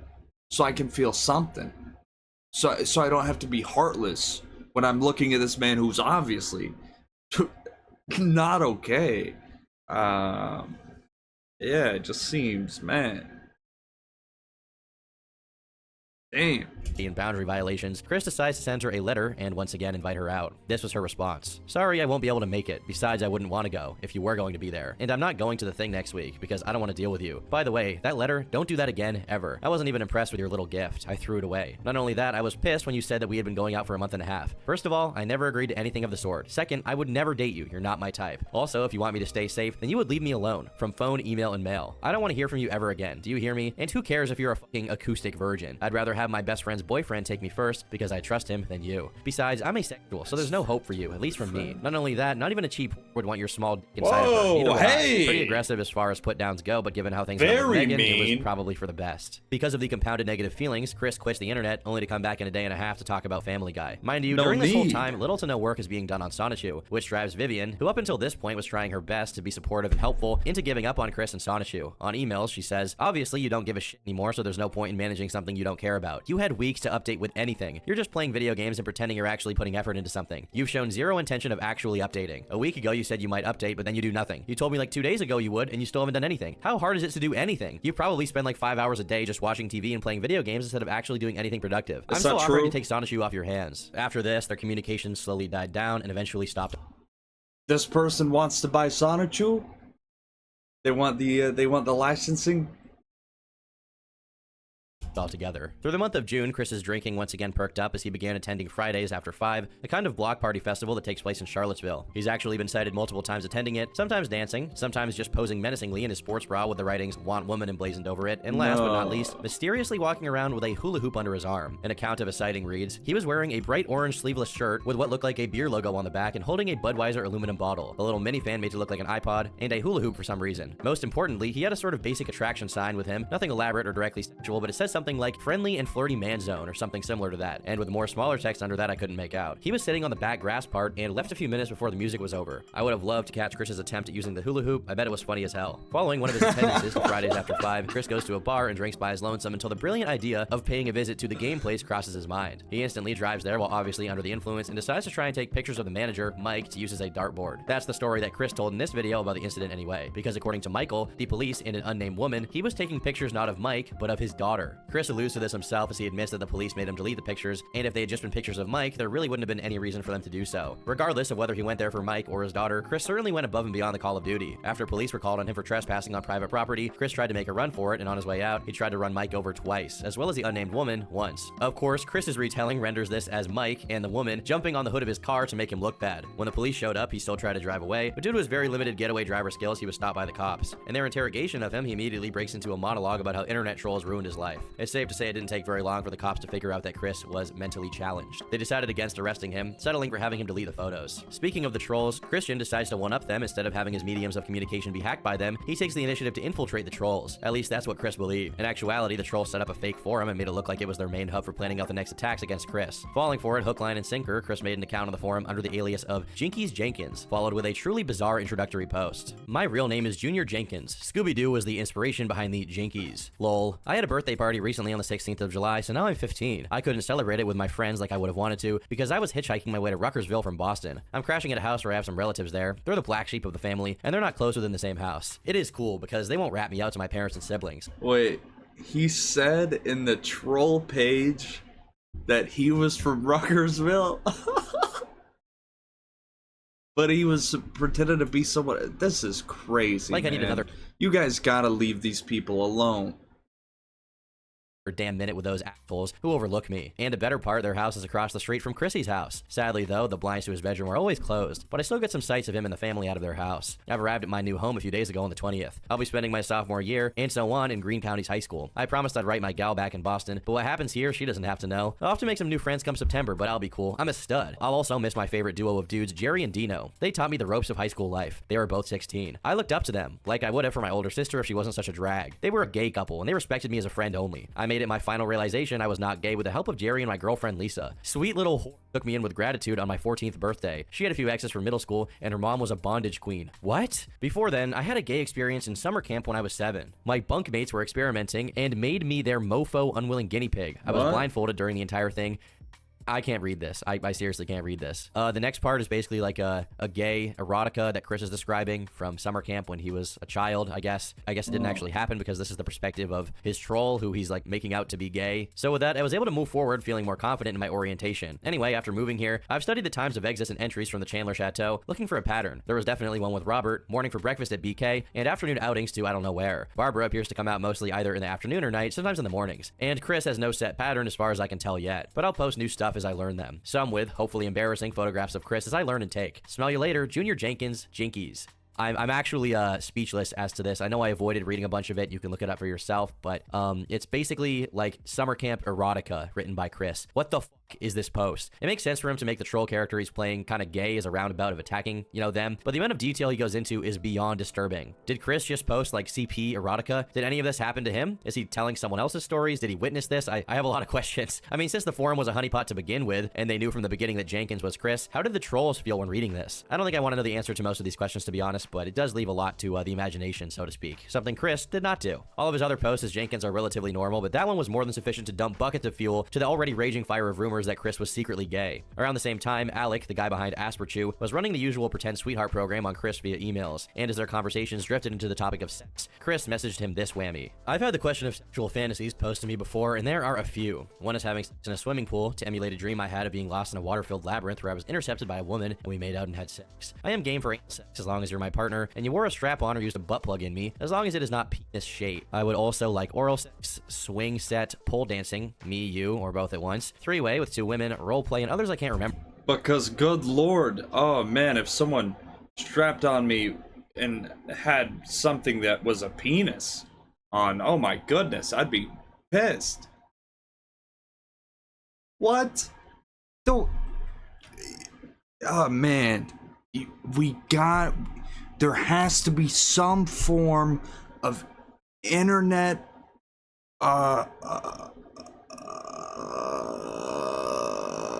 monitoring going on here.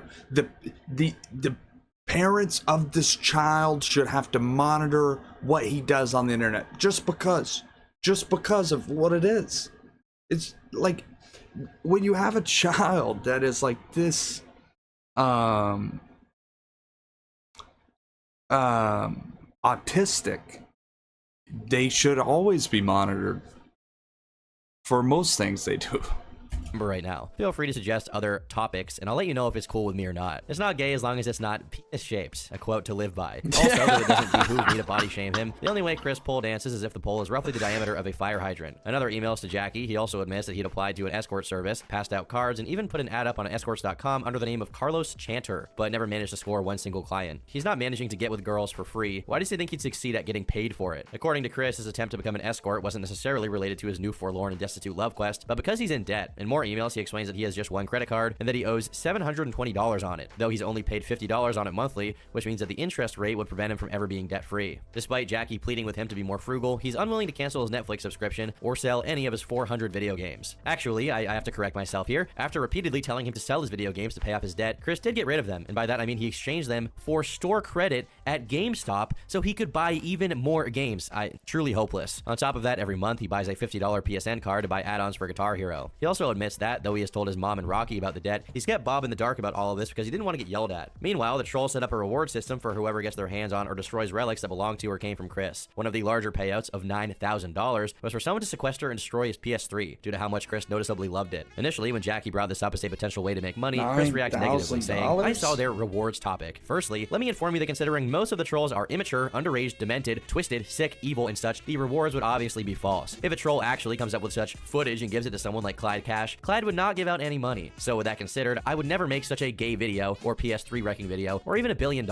And with that, I would appreciate if you would not even think of me making any footage for the trolls' money ever again. Please. However, in his despair for some quick cash to pay off his debt with, ideally before Bob found out, Chris destroys his PS3, which at the time was at least worth a couple $100, or maybe even more if he marketed it properly on eBay with some games. Given Jackie was the only one who talked him into it, promising the destruction of the PS3 would mean Chris was moving forward from being a man-child and becoming an adult who gets his joy from being with his sweetheart. Of course, as he himself predicted, Clyde never paid for this. This doesn't at all hinder his trust and love for Jackie though, and soon after he declares his love for her, followed by sending her multiple images of drawn, not safe for work stuff of her, which I obviously can't feature uncensored. Also, upon Jackie's request, Chris sings her a song while cosplaying as Dragon Ball's Mr. Popo, which obviously was just Alec getting him to do blackface. This was just one of many instances of Chris doing cosplay, other victims of which include Fred Flintstone and the infamous video of him turning into Sonic with a defective ear. Hello, folks.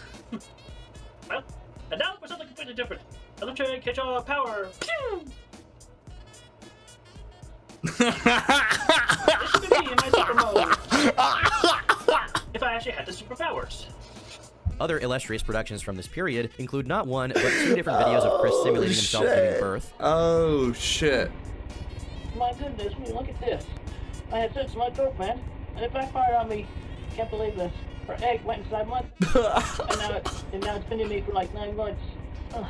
As well as an attempt at doing a single pull-up, which he fails. Finally, Alec is no longer capable of keeping up the loving Jackie facade, and after months upon months of half trolling him, half trying to genuinely help him, he cracks when Chris suggests a friends with benefits arrangement and replies with a barrage of emails with the most scathing words he could think of. There are some girls who are perfectly willing to have a casual sex-based relationship with no strings attached. However, these girls always possess the same qualities. 1, they usually have some kind of psychological hang-up, whether it be that they have terrible self-esteem and hate themselves, or they feel like no one could love them and that they couldn't deserve a real relationship, or something like that. Basically, every minute they're in this sort of hollow mockery of a relationship, they're in pain and suffering. But you probably wouldn't care about any of that, since all you want to do is have sex with them and then ignore them. 2, the thing I bet you will care about is that those women only care about the shallowest aspects of men. By that, I mean they want guys who are good looking, muscular, manly, and have big dicks. You do not fit any of those criteria, Chris. You are significantly overweight and flabby, you have virtually no muscle, your skin is pasty, and your forehead is covered in acne scarring that is the most readily visible thing about you even in low light, low resolution picture or video. Your hair is thinning and looks stringy and greasy all the time because you don't take care of it, your body isn't getting the nutrients it needs to maintain it, and you probably don't wash it all that much. When you dressed up as Christiane Sonichu, your distended gut was hanging so low it completely covered your belt buckle and much of your front pants. It reminded me of when Peter Griffin is naked and they don't have to blur his genitals because his giant gut covers them completely. All of those are things that you could take care of if you actually tried, but you just stuff yourself with fast food, soft drinks, and hungry man dinners all day and night and make no effort to exercise or keep in shape, which is why you can't do a single pull-up and your body is falling apart before you even turn 30. Also, your penis is rather small and bent at an awkward angle. Girls who want a friends with benefits arrangement just want the biggest, straightest dick they can find. And trust me, they don't have trouble finding them. For every one of a guy like you, there are 5 or 10 guys who actually take care of themselves physically that these girls can choose from instead. Oh, the other thing is that these girls will often forgive a less than attractive physique if the guy in question has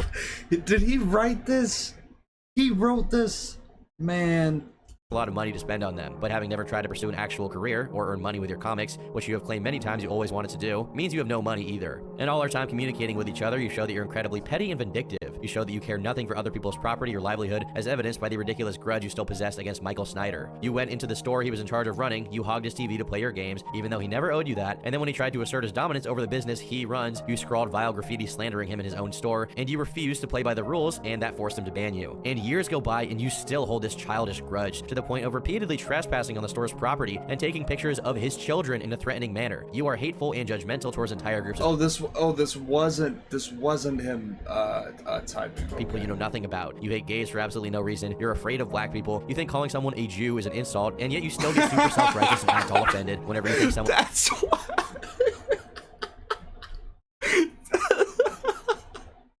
is disrespecting you because they don't like your autism. You are a hypocrite of immense proportions, always holding other people to standards of behavior that you believe you yourself have no obligation to follow. You criticize other people for social networking, saying the internet is turning them autistic, even though you sit at home playing your PlayStation 3 all day long. You throw words from the Bible at people when they do something that offends you, even though you lie, cheat, steal, want premarital sex, threaten bodily harm on others, and a whole host of other activities that God doesn't like. And whenever you are cornered and can't explain away your rampant egotism and hypocrisy, you'll just claim that the trolls are responsible for all your problems, great and small, and act as though your bad internet experience excuses you from having to take responsibility for anything. And what's more, you expect others to do everything for you and offer nothing in return. Whenever either of us offer you an idea of how to deal with some problem of yours, you come up with some rationalization why you're too lazy to do it and beg us to do it for you instead. You'll complain about the same problems over and over, but you refuse to consider any solution that is offered to you. You've talked down to me, insulted me, lied to me repeatedly, refused to do something I asked you to do many times, yet you still expect me to be some perfect girlfriend who makes you happy all the time. You place your prized video games above all other concerns in your life. You drop the majority of what little money you have every month on video games, and then whine about how you don't have money you would need to accomplish actual goals. You complain about other people being addicted. You make excuses that once we're together, then you will improve yourself, suggesting that you expect me to be a babysitter and give your life direction because you're too lazy to give it direction yourself. If you had been a good person, things might have turned out different between us, but you proved your inside was even uglier than your outside. The most succinct way to put why you are not currently ready to be with a girl is that you want to be taken seriously as an adult man, even though you're a person who sits in your room playing video games all day, leeching money off the government that could be going to people who are homeless and starving, and at the same time convincing yourself that God wants you to have free money, have no goals, no aspirations, and no direction, who avoids any and all work like the plague, whines about his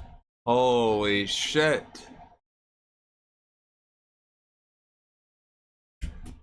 father telling him to do chores to real adults who have to work 60 hours a week and take care of themselves, all the while growing fatter, balder, greasier, and closer to death off your diet of fast food and hungry man's and a total lack of exercise or activity. You need to change all of these things about yourself before a relationship, friends with benefits or not, with any girl is practical. You might be wondering, after I just got done explaining why you're such a bad friend, why I would want to be your friend, and that's a valid point. Well, I want to be your friend because I think it is possible for you to change, become good, and get things you want, and it's not hurting me to help you to try. One more thing, I have to ask you again, what has Rocky really done for you? Has Rocky helped you get a girlfriend and or partner? No, you're still alone and a virgin. Has she helped you get healthy or develop a means of interacting with adults? No, you still live like a slob and play with toys all day. You are severely depressed because you don't have a social life, but she hasn't helped you with all of that. All she tells you is that nothing is your fault and that your problems will be solved when the trolls are gone. Well, when the trolls are all punished, you'll still be a lonely, depressed version with no real social life, no job, no hobbies, and nothing significant in his life. Why don't you ask Rocky to help you with your actual personal problems instead of just blaming the trolls for everything? I'm trying to help you by pointing out things you need to change about yourself. Doesn't Rocky? Or does she just tell you that it's okay to sit on your ass playing video games and doing nothing with your life? I've got news for you. If that's what she was telling you, it's because she believes you're too and stupid to accomplish anything, and she's just humoring you. Anyway, I know this probably sounds all pretty brutal and shocking to you. That's why I want you to save this email and reread it over and over. Read it again each day so the shock can fade, but my message can sink in. Because you really need this message to sink in, Chris. You need to do something different with your life. If you don't, then the life you have now is all you'll ever have. This email, unlike most of the other emails trying to get Chris to realize the cold hard truth, was effective. However, it wasn't effective at getting Chris to improve his life. Instead, it essentially caused what is called an ego death, though it would take a while before it manifested. He still replied to Jackie's email, only to say that she has hurt him deeply, and that his penis was in fact bigger than previously photographed and no longer bent. Oh, and he's not overweight. In a follow-up email, he says, while the truth is appreciated sometimes, there is a certain level of truth-telling that should never be exceeded because of hurting the other's feelings and emotions worse than they already are. Is sympathy a lost art in this damn digital communicative age that makes more and more society autistic-like every day? To which Jackie replied, sympathy has nothing to do with this. I have spent months sympathizing with you on every subject that bothers you, but it has gotten you nowhere. You still sit alone in your room, depressed and resentful towards the rest of the world. You don't listen when people sympathize with you. I chose my words very carefully because I knew they would shock you. I knew that shocking you was the only thing that might stand a chance of making you realize that you don't have a luxury of just sitting and waiting for the world to make itself perfect for you. Secondly, you complain about not receiving sympathy, but when have you ever offered it? When people sympathize with you, all you end up doing is demanding that they fix your problems for you. You don't sympathize at all with people like me or Samantha when we get frustrated at how you routinely ignore our advice and would rather piss your life away playing video games. Friendship seems to be a one-sided affair with you. You expect sympathy, which I think you misinterpret to mean coddling, but don't return the favor. The same day as the first email in this exchange was sent, Chris uploads a video announcing that he's leaving the internet. Attention, read my lips. Online socialization is a bust. Socialize in real life is the tops. And also, no more videos. Fuck you most, and fuck you social sites like MySpace and Facebook. I'm out. Get Unlike out all of his here. previous claims, he actually managed to keep himself from uploading videos to YouTube for a total of 8 months. This could have, and in my opinion, should have been a major turning point in the Chris story. Despite his obvious learning disability, it was an opportunity to turn his life around. It was when someone was bluntly honest with him about the current conditions of his life and what he needed to do to change it. Jackie was not kind to him, but she was honest, and if anything, that's what he needed. That's what a lot of people need. In this period of public silence, his conversations with Jackie continued, though they didn't become public until much later. In January, Chris mentions that Barb's mental health has also begun to deteriorate, as he essentially expresses that due to how fragile their familial unit is given financially, emotionally, and pretty much every other day, she no longer wants to continue living. Within a month of this, Chris films himself sticking his penis in snow for a jackass challenge. About 6 minutes in now. I've had previous experience with freezing my dick, and I've even stretched it a bit. Right, I'll be checking back in 7. Besides his now private PSN, Chris was exclusively communicating through emails and no longer socializing online. This also marked an entire year of absolutely no updates on Sonichu. It wasn't until March that the aforementioned ego death that resulted from the Jackie email reared its head. Chris realized that indeed. Is he trying to give his penis frostbite? he couldn't go on as he was, but instead of improving who he was, he decided that he wanted to be someone else. Near the end of March, he emails Jackie saying the following: "The emails I am sending you are strictly confidential. Do not share the content of anything I send you with anyone. I've gone through an emotional 180 more or less within the past month. In a nutshell, I've grown my hair out and I'm continuing to let it grow. I've learned the best term to describe me, Tom Girl. Yes, I am a Tom Girl, and I'm damn proud of it. I've embraced and appreciated my feminine side. I'm still totally heterosexual. Otherwise, I would be a full-blown you-know-what. I've also had my ears pierced with amethyst studs, my birthstone recently. I've also been more self-confident, and I have a sweet sachet walk, hair, and wink flirts, and I am greeting women left and right. Hello. Also, here's another way to consider me. I am a Ken doll any Barbie can dress in her clothes, and I would feel most comfortable in them and to model them for her. Come shopping with me, sweetie." Chris, who is infamously homophobic, is now dressing up as a woman and has a sachet walk. Couldn't make this up if I tried. The pictures he was referring to in the email eventually leak, and they look about as mesmerizing as you'd expect. While Bob was going through a surgery to remove a tumor in his colon, Barb was concerned that Chris was becoming a transvestite or gay of some kind, which Chris resented. This culminated on May 17th when Barb randomly conjures up the idea that Chris is preparing to kill her, so she threatens to kill him, takes the car keys, and last but not least, she cuts Chris's hair, which according to him, broke the last straw on his camel's back, causing him to call her a B-word. Chris, being the complete deranged psychopath that he is, decides that he will wear the clippings of his hair as a necklace as a charm to make it grow back faster. I don't even know. On a forum for tomboys and tomgirls he joined, Chris shares that his parents hadn't been accepting of his transition and that Barb had tried to pay him to stop wearing panties. When Bob found out, he shared many of Barb's concerns. While he did stop uploading to YouTube, he was still producing videos, some even of an explicit nature, for Jackie, where he has sex with one of his dolls and twerks in the fitting rooms of a clothing store. A couple of months after this, Chris sits naked on a store-bought cake and farts for Jackie's amusement, while Bob dies of heart failure 2 days after turning the ripe old age of 84. Much later on, it's discovered that when Bob died, he had already been hospitalized, not for any cardiac issue, but for bug bites. As he aged and his health deteriorated, he stopped doing maintenance in the house, and since Barb and Chris never did any in the first place, their home became infested with the bugs. Poor guy, what a way to go. Just a month after his passing, Barb and Chris are arrested for running Mike over, this time successfully. The story goes that Chris saw the game place was under new management and deliberately ignored the fact that Mike was named as part of it. After entering it, which constitutes trespassing, he took pictures of Mike with his 3DS and yelled out, "For the internet!" Presumably, the cops were called by the game place's management while Mike followed the Chandlers back to their car. And, no joke, according to Chris, Mike began hitting himself with the car. And no, that's not a joke, that is what he claims. After that, what happened is no longer a matter of what Chris or Mike claimed, but what the cops themselves witnessed. Chris and Barb failed to stop after their quote-unquote accidentally hitting Mike, followed by Chris assaulting someone, most likely Mike, and Barb attacking a police officer. The court proceedings drew well into the next year, and thanks to a pair of CWCpedia users who lived near the court in which the hearings took place, the information about it was spread despite Chris's radio silence. Despite filing protection orders against both Barb and Chris, Mike didn't intend for them to get felony charges and hoped that the judge would take their plea bargain. Ultimately, Chris was sentenced to community service, 1 year of probation, mandatory psychological treatment and evaluation, which would result in jail time if he didn't comply, plus $247 in court costs. Barb, on the other hand, got community service with 2 years of probation and almost $500 in court costs. Besides the hearings, 2012 was a quiet year, and the only one since the beginning of his online presence with no YouTube uploads. However, there's one glaring exception to this uneventfulness. This is the year Chris lost his virginity to a lady of the night. He posted to Facebook about it, saying, "I've been in a good mood a lot lately because I finally had some," so I'll divulge a couple of details. I mean, seriously, I literally awake, and the first thing that comes to mind is the occasion, and I'm smiling for hours. She was a very nice and sweet early 20s woman, and even better, she's half Cherokee. We've hit it off from the shared characteristic of being good people and a very delightful and pleasant conversation. We exchanged phone numbers, and we did it in her room. I put together a nice gift basket for her to show my appreciation. Oh, I forgot to mention, she really enjoyed my dick.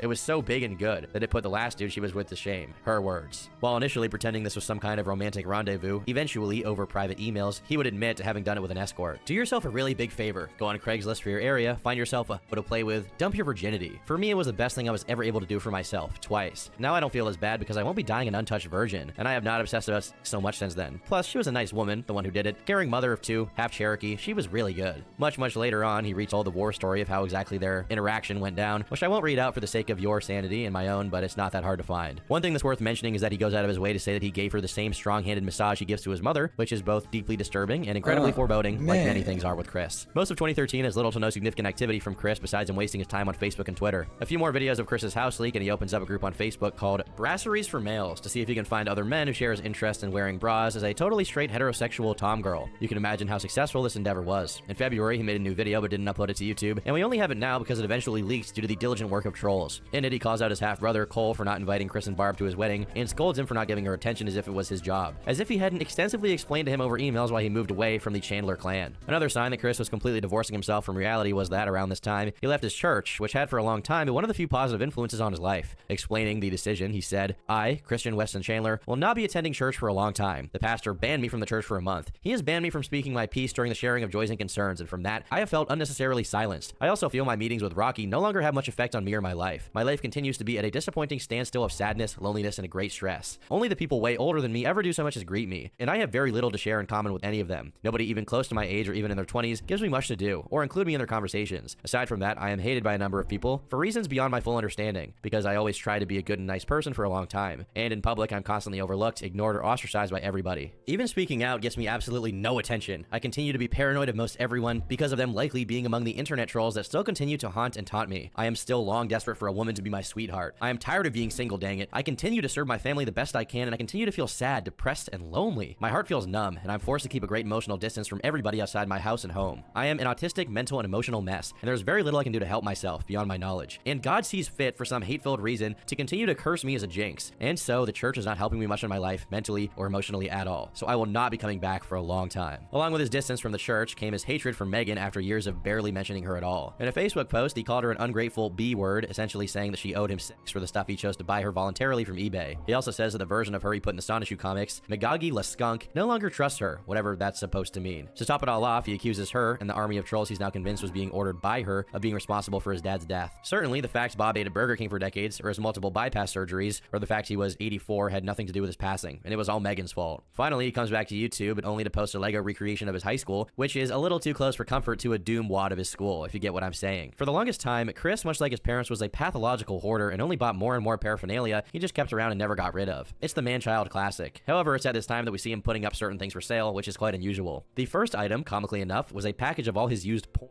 that he listed on Craigslist. This odd action went overlooked, at least for a little while, because all of the attention towards Chris Chan was drawn to when the Chandler household went up in flames. The main theory as to why it happened was that, due to the general hoarding, the kitchen sink was inaccessible, leading the downstairs bathroom sink to be the main source of water for the Chandlers. Because of this, an unusual amount of electrical devices were plugged in or near the bathroom. One of these things was the coffee brewer, which had an extension cord looping over a door. Because of the door opening and closing, the cord's plastic covering was gradually chewed away until the wires were completely exposed. This part is pretty much confirmed, as the fire department itself named it specifically as the cause of the fire. After about 3 hours, the firemen managed to put the fire out, while Chris went on Facebook to complain at Keurig, blaming them for the brewer's faulty wiring. With a house that was as much of a fire hazard as theirs, it's unsurprising that a 3-hour-long fire absolutely ravaged their living space. At the time, they made it out with pretty much nothing but what they had on their backs. It would take about a year for the house to be restored to its former glory, and during this period, Chris and Barb lived at a rental house provided by their insurance company. Fortunately for them, after the place was cleared for them to visit and inspect the objects that had been damaged by the fire, many things were left unscathed. As soon as the chaos died down, Chris returned to selling things on eBay for cash, though people generally presume this need for money was caused by the fire. On an unrelated note, in April, he says this on an email to one of the pretend girls he was communicating with. A new feat. I have just randomly done something that would normally be useless and trivial, and it would be something that would be more often done in a dream. But I actually did it, and I felt like I wanted to tell someone who would keep it confidential and possibly be interested. Right now, I'm telling only you in confidence. Warning, it is obscene, and I mean no offense. I have reached from behind and under and pulled my penis and literally stretched it to being wedged between the middle of my butt crack. I could push the head into the hole, but it was really smelly in there, and I have just bathed. Oh my god. Oh my god. And while stretched, the balls can remain tucked in, and I can walk like this. It is that long. And to take an opportunity, you and a lot of women around here and wherever, not counting the Cherokee women, are really missing out. Thank you for listening and keeping it confidential. On second thought, I gave you permission to tell other women about it, only if you feel it valid for the conversation. Just when you thought that Chris couldn't be any more of an elegant gentleman. He's now practicing aerobics. People had been speculating that he had some psychological complex that made him want to bang himself all the way back when he created the Crystal character, and now it had come full circle. However, through some unimaginable mental acrobatics, he remained homophobic, struggling to consider gay males a legitimate category of the LGBT acronym because of his feelings towards them. Another exquisite morsel of Chris's gender expression is the, and I quote, unclipped. You may be wondering, Tom, what Lovecraftian horror beyond human comprehension are you talking about? Well, I'll let Chris explain it. I had something done to me that is radical, that I did for my lesbian soul. I got a new piercing on my taint on Monday the 15th, about where my clitoris would be if I was a woman.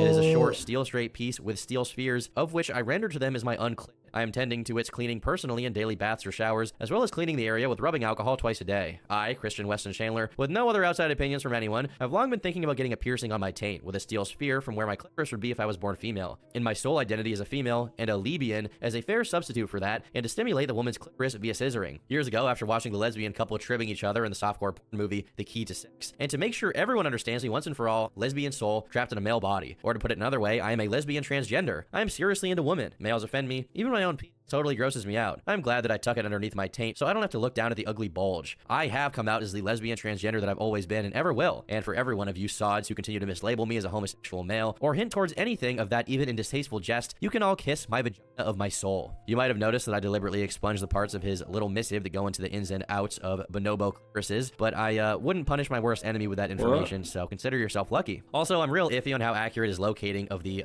organ is, and I'm pretty sure you're not supposed to use rubbing alcohol on a recently done piercing, but then again, even if he got both of those things hilariously wrong, there's just no topping the fact that he chose to pierce his perineum. The words perineum and piercing shouldn't even be in the same sentence, and here we are, Chris Chan. Once again, Chris gets roped into dating an online troll. This time it was an open relationship that included Chris, Catherine, and another guy, Colin, because of his plethora of bad past experiences. What is perineum? Should I look it up?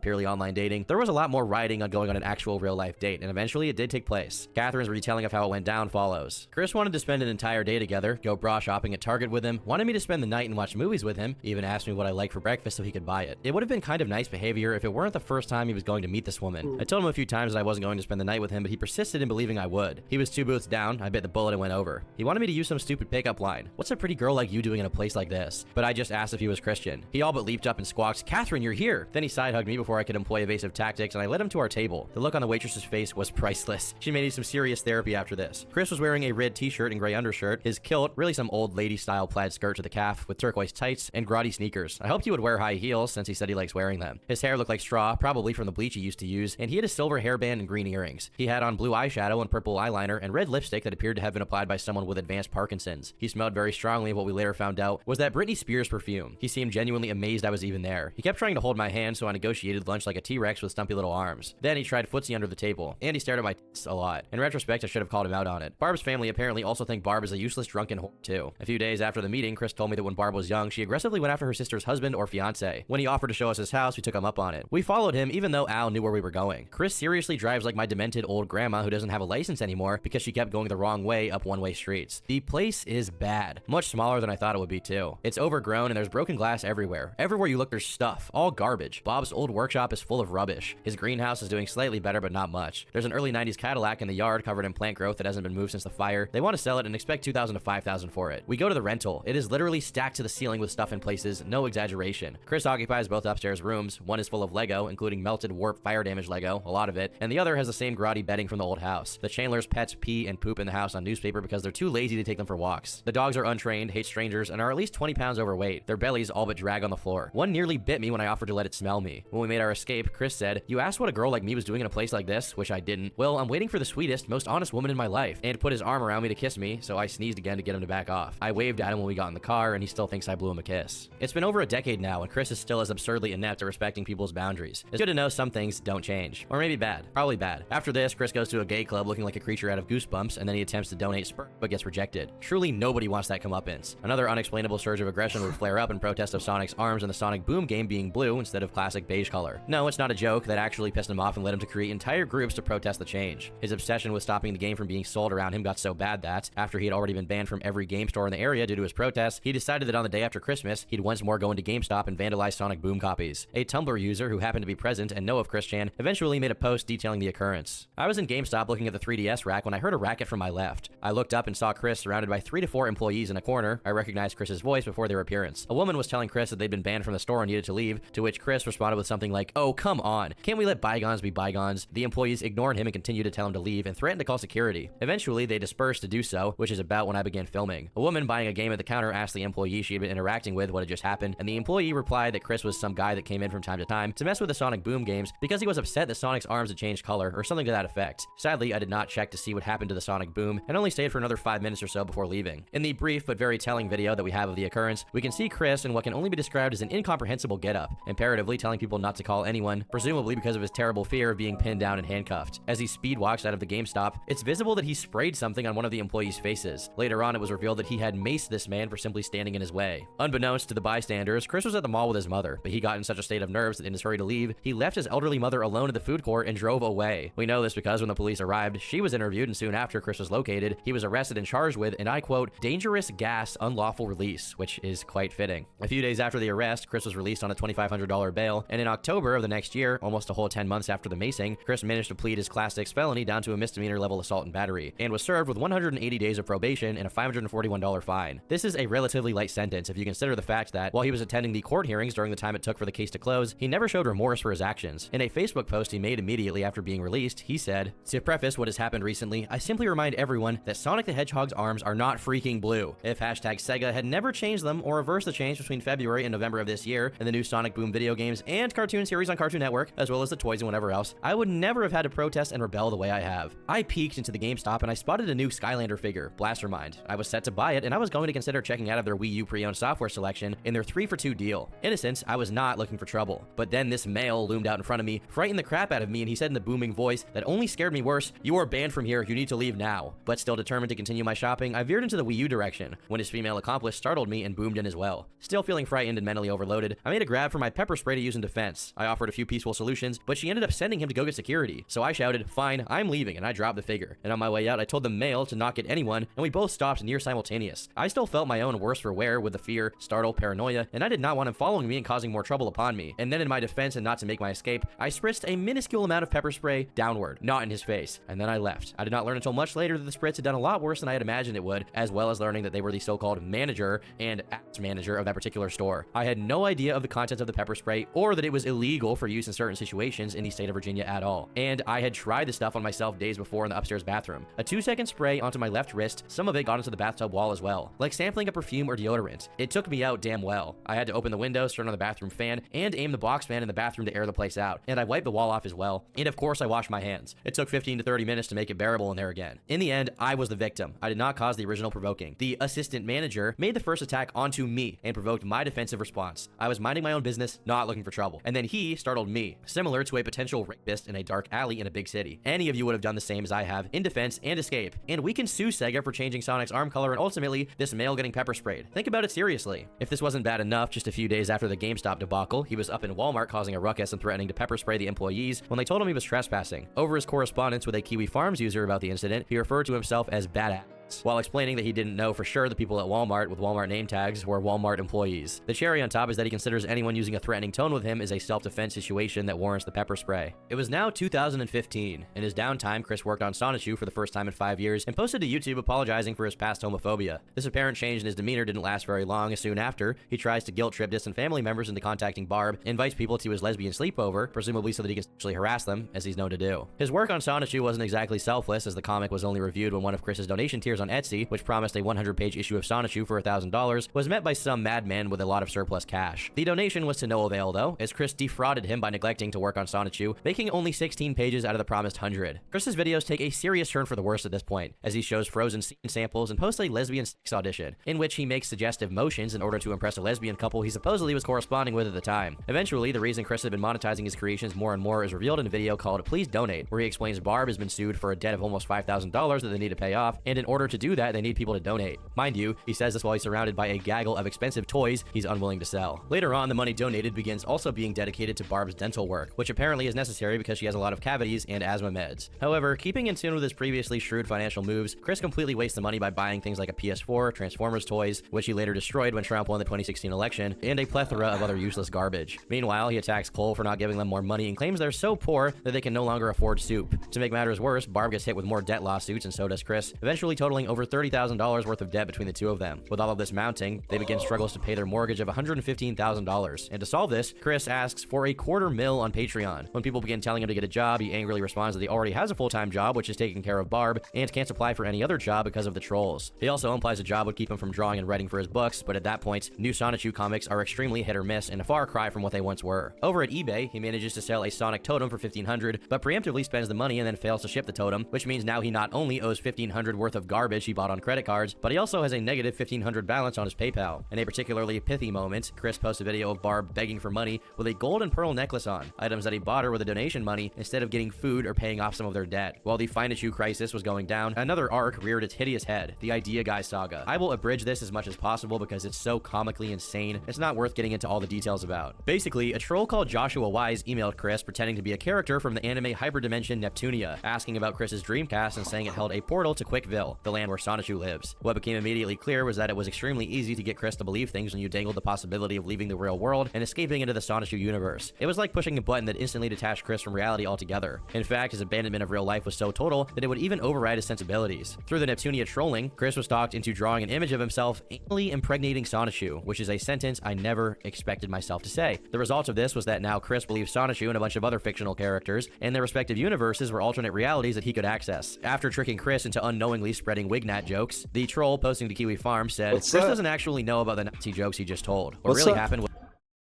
was Nazi? some white knight tried to explain to him that he was making Holocaust references, and the thing was that I saw that coming beforehand. So I told him that anyone who said otherwise was a troll. Really, convincing Chris all this is happening isn't as hard as you might expect. In fact, all it takes is one of the free photo editing sites in Audacity to make Quickville come to life. I actually once took audio from him during an interview and edited it poorly to make it sound like Christine was talking to random people fighting to save Quickville. The images in question are hilariously bad quality, but were more than enough to get Chris on board with pretty much anything the troll said, just as long as it was backed with some drivel about alternate dimensions and timelines. Chris promptly converts from Christianity to the religion of the CPU goddesses, which is something straight from hyperdimension Neptunia, and he now believes he is one. While this bottomless pit of schizophrenia was brewing up online, Chris's real-life adventures raged on. He attended MagFest to a very warm reception, and even a standing ovation. Then he once again trespassed and was put on a therapeutic docket instead of facing jail time, which meant he was appointed to see a psychiatrist regularly. Later on, he asked for people to buy all of his Transformers toys so that he makes the $600 he needs to go to BronyCon, followed by his house almost getting foreclosed because they'd been delinquent on mortgage payments. Though the hyperdimension Neptunia trolling remained benign for a brief period, it quickly devolved into the trolls running it, manipulating Chris into making humiliating videos, such as one where he slaps himself repeatedly while sounding like he's calling himself a whore, or another one called Dick Licker, that is I, which they did because they had convinced him he was bisexual, and to act it out, he drew a penis on the wall and began licking it. Though it's not shown in the footage, he then showed it to Barb, who cried and ran upstairs. He attends another convention called Too Many Games and is banned from it for randomly kissing people without their consent, prompting him to crawl up in a ball, which he calls his hedgehog defensive state. A day later, he took to Twitter to justify his actions, saying the following: One question, what is wrong with this world? A peck on the cheek from a celebrity that one likes, positively mind you, is not offensive to me. Finally, the Neptunia trolls are brought to justice, so to speak, when Null, the owner of Kiwi Farms, makes a thread called the Christian Extortionist, dedicated to expose how Chris was tricked into shelling out about $6,000 in gifts and cash to the trolls, as well as having Chris admit to being a pedophile and raping his mother in order to blackmail him. This shift in the tides pretty much marked the end of the specific troll's activity. However, despite this information making it to Chris and him becoming aware that the majority of his current beliefs have been shaped by malicious trolls, he would outright refuse to abandon those delusions. In the epilogue to Sonichu 13, called Awakening of a CPU, Chris said, "They were royally messing with me, as well as literally screwing up the Earth, Equestria, and even the CPU goddesses, themselves destructively. Wise and his associate, Stephen Boyd, extorted $6,000 out of me in Steam and Amazon cards and other toys. They will pay me back the $6,000 with interest. Regardless, the joke is on Wise, because his slanderous, destructive efforts only strengthened my own psychic links with our world. There. And the CPU goddesses and I became allies. And everything that was destined, prophesized, and fated of me, and the link between those Earths and dimensions came full circle, deja vu, and all that. And we are still continuing on as such. Also, I am awakened, and I am still learning of my powers and everything. I had lived a long, trying, and mentally and emotionally enduring life, made my own progress, recovery, and whatnot. Me, a half Sonichu individual of this Earth 1218, destined to be a console patron unit. So yeah, Chris's mental state was pretty much irreversible. He then announces the dimensional merge on his YouTube channel. Basically, it means that soon the Sonichu-verse and real life will become one, and he'll be able to transform into his other forms and use his powers. Of course, when this doesn't happen, he comes up with a cockamamie expression as to how it's being delayed by an interdimensional war between good guys and bad guys from every fictional universe. The very next video has him screaming because he got blocked by the Brony crew of TF2 Analysis on Twitter, to which he then begs to be unblocked. In December of 2019, Chris shares a dream he had in which his current self is being pursued by his old self, once again reaffirming his narcissistic fantasies. 2020 then rolled by, and of course, Chris used his stimmy checks not to pay for any of his insurmountable debt he was dealing with, but to buy an iPad. If you want to get a good feel for how decrepit and demented the Chandler household had gotten by that point, then just watch this. Hi, Cole. Thanks for the flowers. They're beautiful. That was very sweet of you. I remember all the cards and letters that you mailed me when you were in college. I still have them, and I still read them. It's so nice to be reminded of your love and support. Thank you very much. I love you. Very nice. Very nice. All right. Hey, Cole. Got a little message for you myself. Brother, this is actually Sonichu. Yeah, the one and only prime of the Sonichu species from our sister dimension that's literally right next door to you. Hey, you've been hanging out next to Iron Man. You could say Chris Chan's singularity was fast approaching. In his DMs with one of the enablers of the Neptunia delusions, he says, "This is seriously, strictly confidential. I genuinely do not want this to get out in public ears and radar, especially anywhere on the freaking Kiwi Farms. I have been more sex positive lately. Masturbation has become easier and more fun with me in recent months. But the more recent significant detail, I have a sex partner of our 1218 half of our universe. She's been very satisfactory. Her identity needs to remain a strict secret, and this is a mutual, genuine affection. I'm finally getting the long overdue experience, and she's helping me explore. Since we started this ship progress with the first intercourse last Sunday, I've been feeling a lot less physically stressed and improved quality of life. We're mainly still exploring the options and teaching each other up to where we find what works best. She's physically older than I, considerably fragile, but she has great inner strength and soul power. This was odd. Chris was known to lie, but seldom did he ever lie about actually having sex with somebody, which meant that he was probably telling the truth here. But who could he have been talking about? Well, on the 28th of July, he had a call with another one of his online trolls, a girl called Isabella Janke, and in this call, he confided something he hadn't yet told anyone else. I don't want to believe he labels it all, but Right. he obviously failed. The incest fanfics have come true, and she approached her with care and caution. Hmm? And it was a time approach. So I just gave her comfort and talked with her, and we just branched out slow and steady. And then I encouraged her positively, let her make the first move. And she wanted to do it. And She did? Really? She made the first move? Yeah. It's worth noting I have a separate dedicated video about Isabella Janke, which was released as of the time all this went down, which is pretty easy to find and get. I watched this girl. That's how I know most of the things about Chris Chan is through Isabella Janke, because she's fucking as bad as he is. Goes in more depth about her. As soon as this call was made public, Noel became involved and started questioning Chris about it, to which he replied that the sex was consensual with Barbara. The air had shifted, and Noel became noticeably more revulsed while talking to Chris, and he shut down the GoFundMe page he had set up for him. The police were informed, and Chris was served with an emergency protective order until the 5th. And throughout this whole thing, I'm thinking to myself, holy shit, is this guy liable? Is this guy like, I mean, obviously he's liable in some sense, but at the same time, I don't know. It's definitely a different, like, this Isabella person, obviously they know what's right and wrong, right? But they're just so mentally diluted that they will do crazy shit for anything, any sort of anything. That's different than, like, being fucking tricked. I don't know. That's not any different than being tricked into having sex with your own mother, but I don't know. I'm not running defense. Of August, and was forbidden from communicating with his mother while she was at the hospital for senior care inspection. Furthermore, Noel decided to follow up on another lead regarding Chris and Barb's relationship, saying, Chris gave me access to his emails years ago to help out a while back during the Joshua Y situation. I've had access since. Chris is aware I have access to his emails, and after changing his passwords recently, gave me access to them again. I've helped him deal with trolls signing him up for spam and newsletters and other things like that. I was going to send Chris his GoFundMe money, but after talking it over and sleeping on it, I've canceled the payment and I've asked GoFundMe to do a total refund. I told Chris last night to spend one night sleeping in his vehicle, and that this morning I would help him figure out a way to have a roof over his head until August 5th. I suggested that he take some time under the stars to reflect on his situation. Every so often, Chris gets an email alert that Barb has sent him money. I've always been under the impression that Barb tightly manages his finances and sends him a pittance. However, to my surprise, at 12:38 this morning, so less than 8 hours ago, Barb sent Chris $750. I asked Chris about this. The attached images show him questioning Chris about it, who replied that Barb hadn't sent him any money at all, which was a blatant lie, which he justified by saying that it was an emergency, and that he planned on sending her the money back. Noel adds that this could classify as a violation of the protective order since he's prohibited from stealing from Barb, and he notified the police. At about 6 p.m. on the 1st of August, the police would arrive and arrest Chris while he rambles about Sonichu and The Merge, all filmed by Killstream host Ethan Ralph. Going to jail and being separated from his network of supporters and enablers certainly had no beneficial effects on Chris's state of mind, as he actually became more insane during lockup. In a letter of his he sent from jail, he says, Firstly and vitally, it should be made obvious and clear that aside from Andy Warhol, my life events at present and so far can directly be compared and matched with that which have been chronicled of none other than Jesus Christ of Nazareth himself in any holy Bible. Sounds reasonable. In a later letter, he justifies This is like this is the last like level before you go, I don't know, before you probably kill someone, I guess, which would, you know, be of being so insane that you think you're Jesus or like a godly figure. He did to Barb, essentially claiming he did it for her benefit. He may or may not have heard of Christine, our Lord, having foreknown of an eventual circumstance upon Barbara, that had our Lord not cleansed her aura and regrets, she would have ended up separated from our Lord by such a circumstance as a vehicular accident in August 2021, followed by a most paradoxical premature death from emotional depression and trauma. Wednesday, November 24th, 2021, Barbara was in the van and got hit by a tractor-trailer truck. The van is totaled, but Barbara survived and continues to live with positive emotions and greater divine protection by the power and aura of our Lord from that soul bonding. Barbara has two broken ribs and a bump on the head. Chris continues to send many more letters and even drawings from his cell, all the while continuing to ask for over $100,000 to pay off the mortgage of their house. Though now he refers to the donations as tithe and the house as the Sonichu Temple. For a period of about 2 years, there was peace as Chris got settled behind bars. Onlookers wishfully believed that perhaps this time the people around Chris would realize that he was simply unfit for living in society. For just a hopeful second, the possibility of the CWC Sonichu Empire meeting its demise in a jail cell glimmered in the horizon, but in Christery, no hope is left unshattered.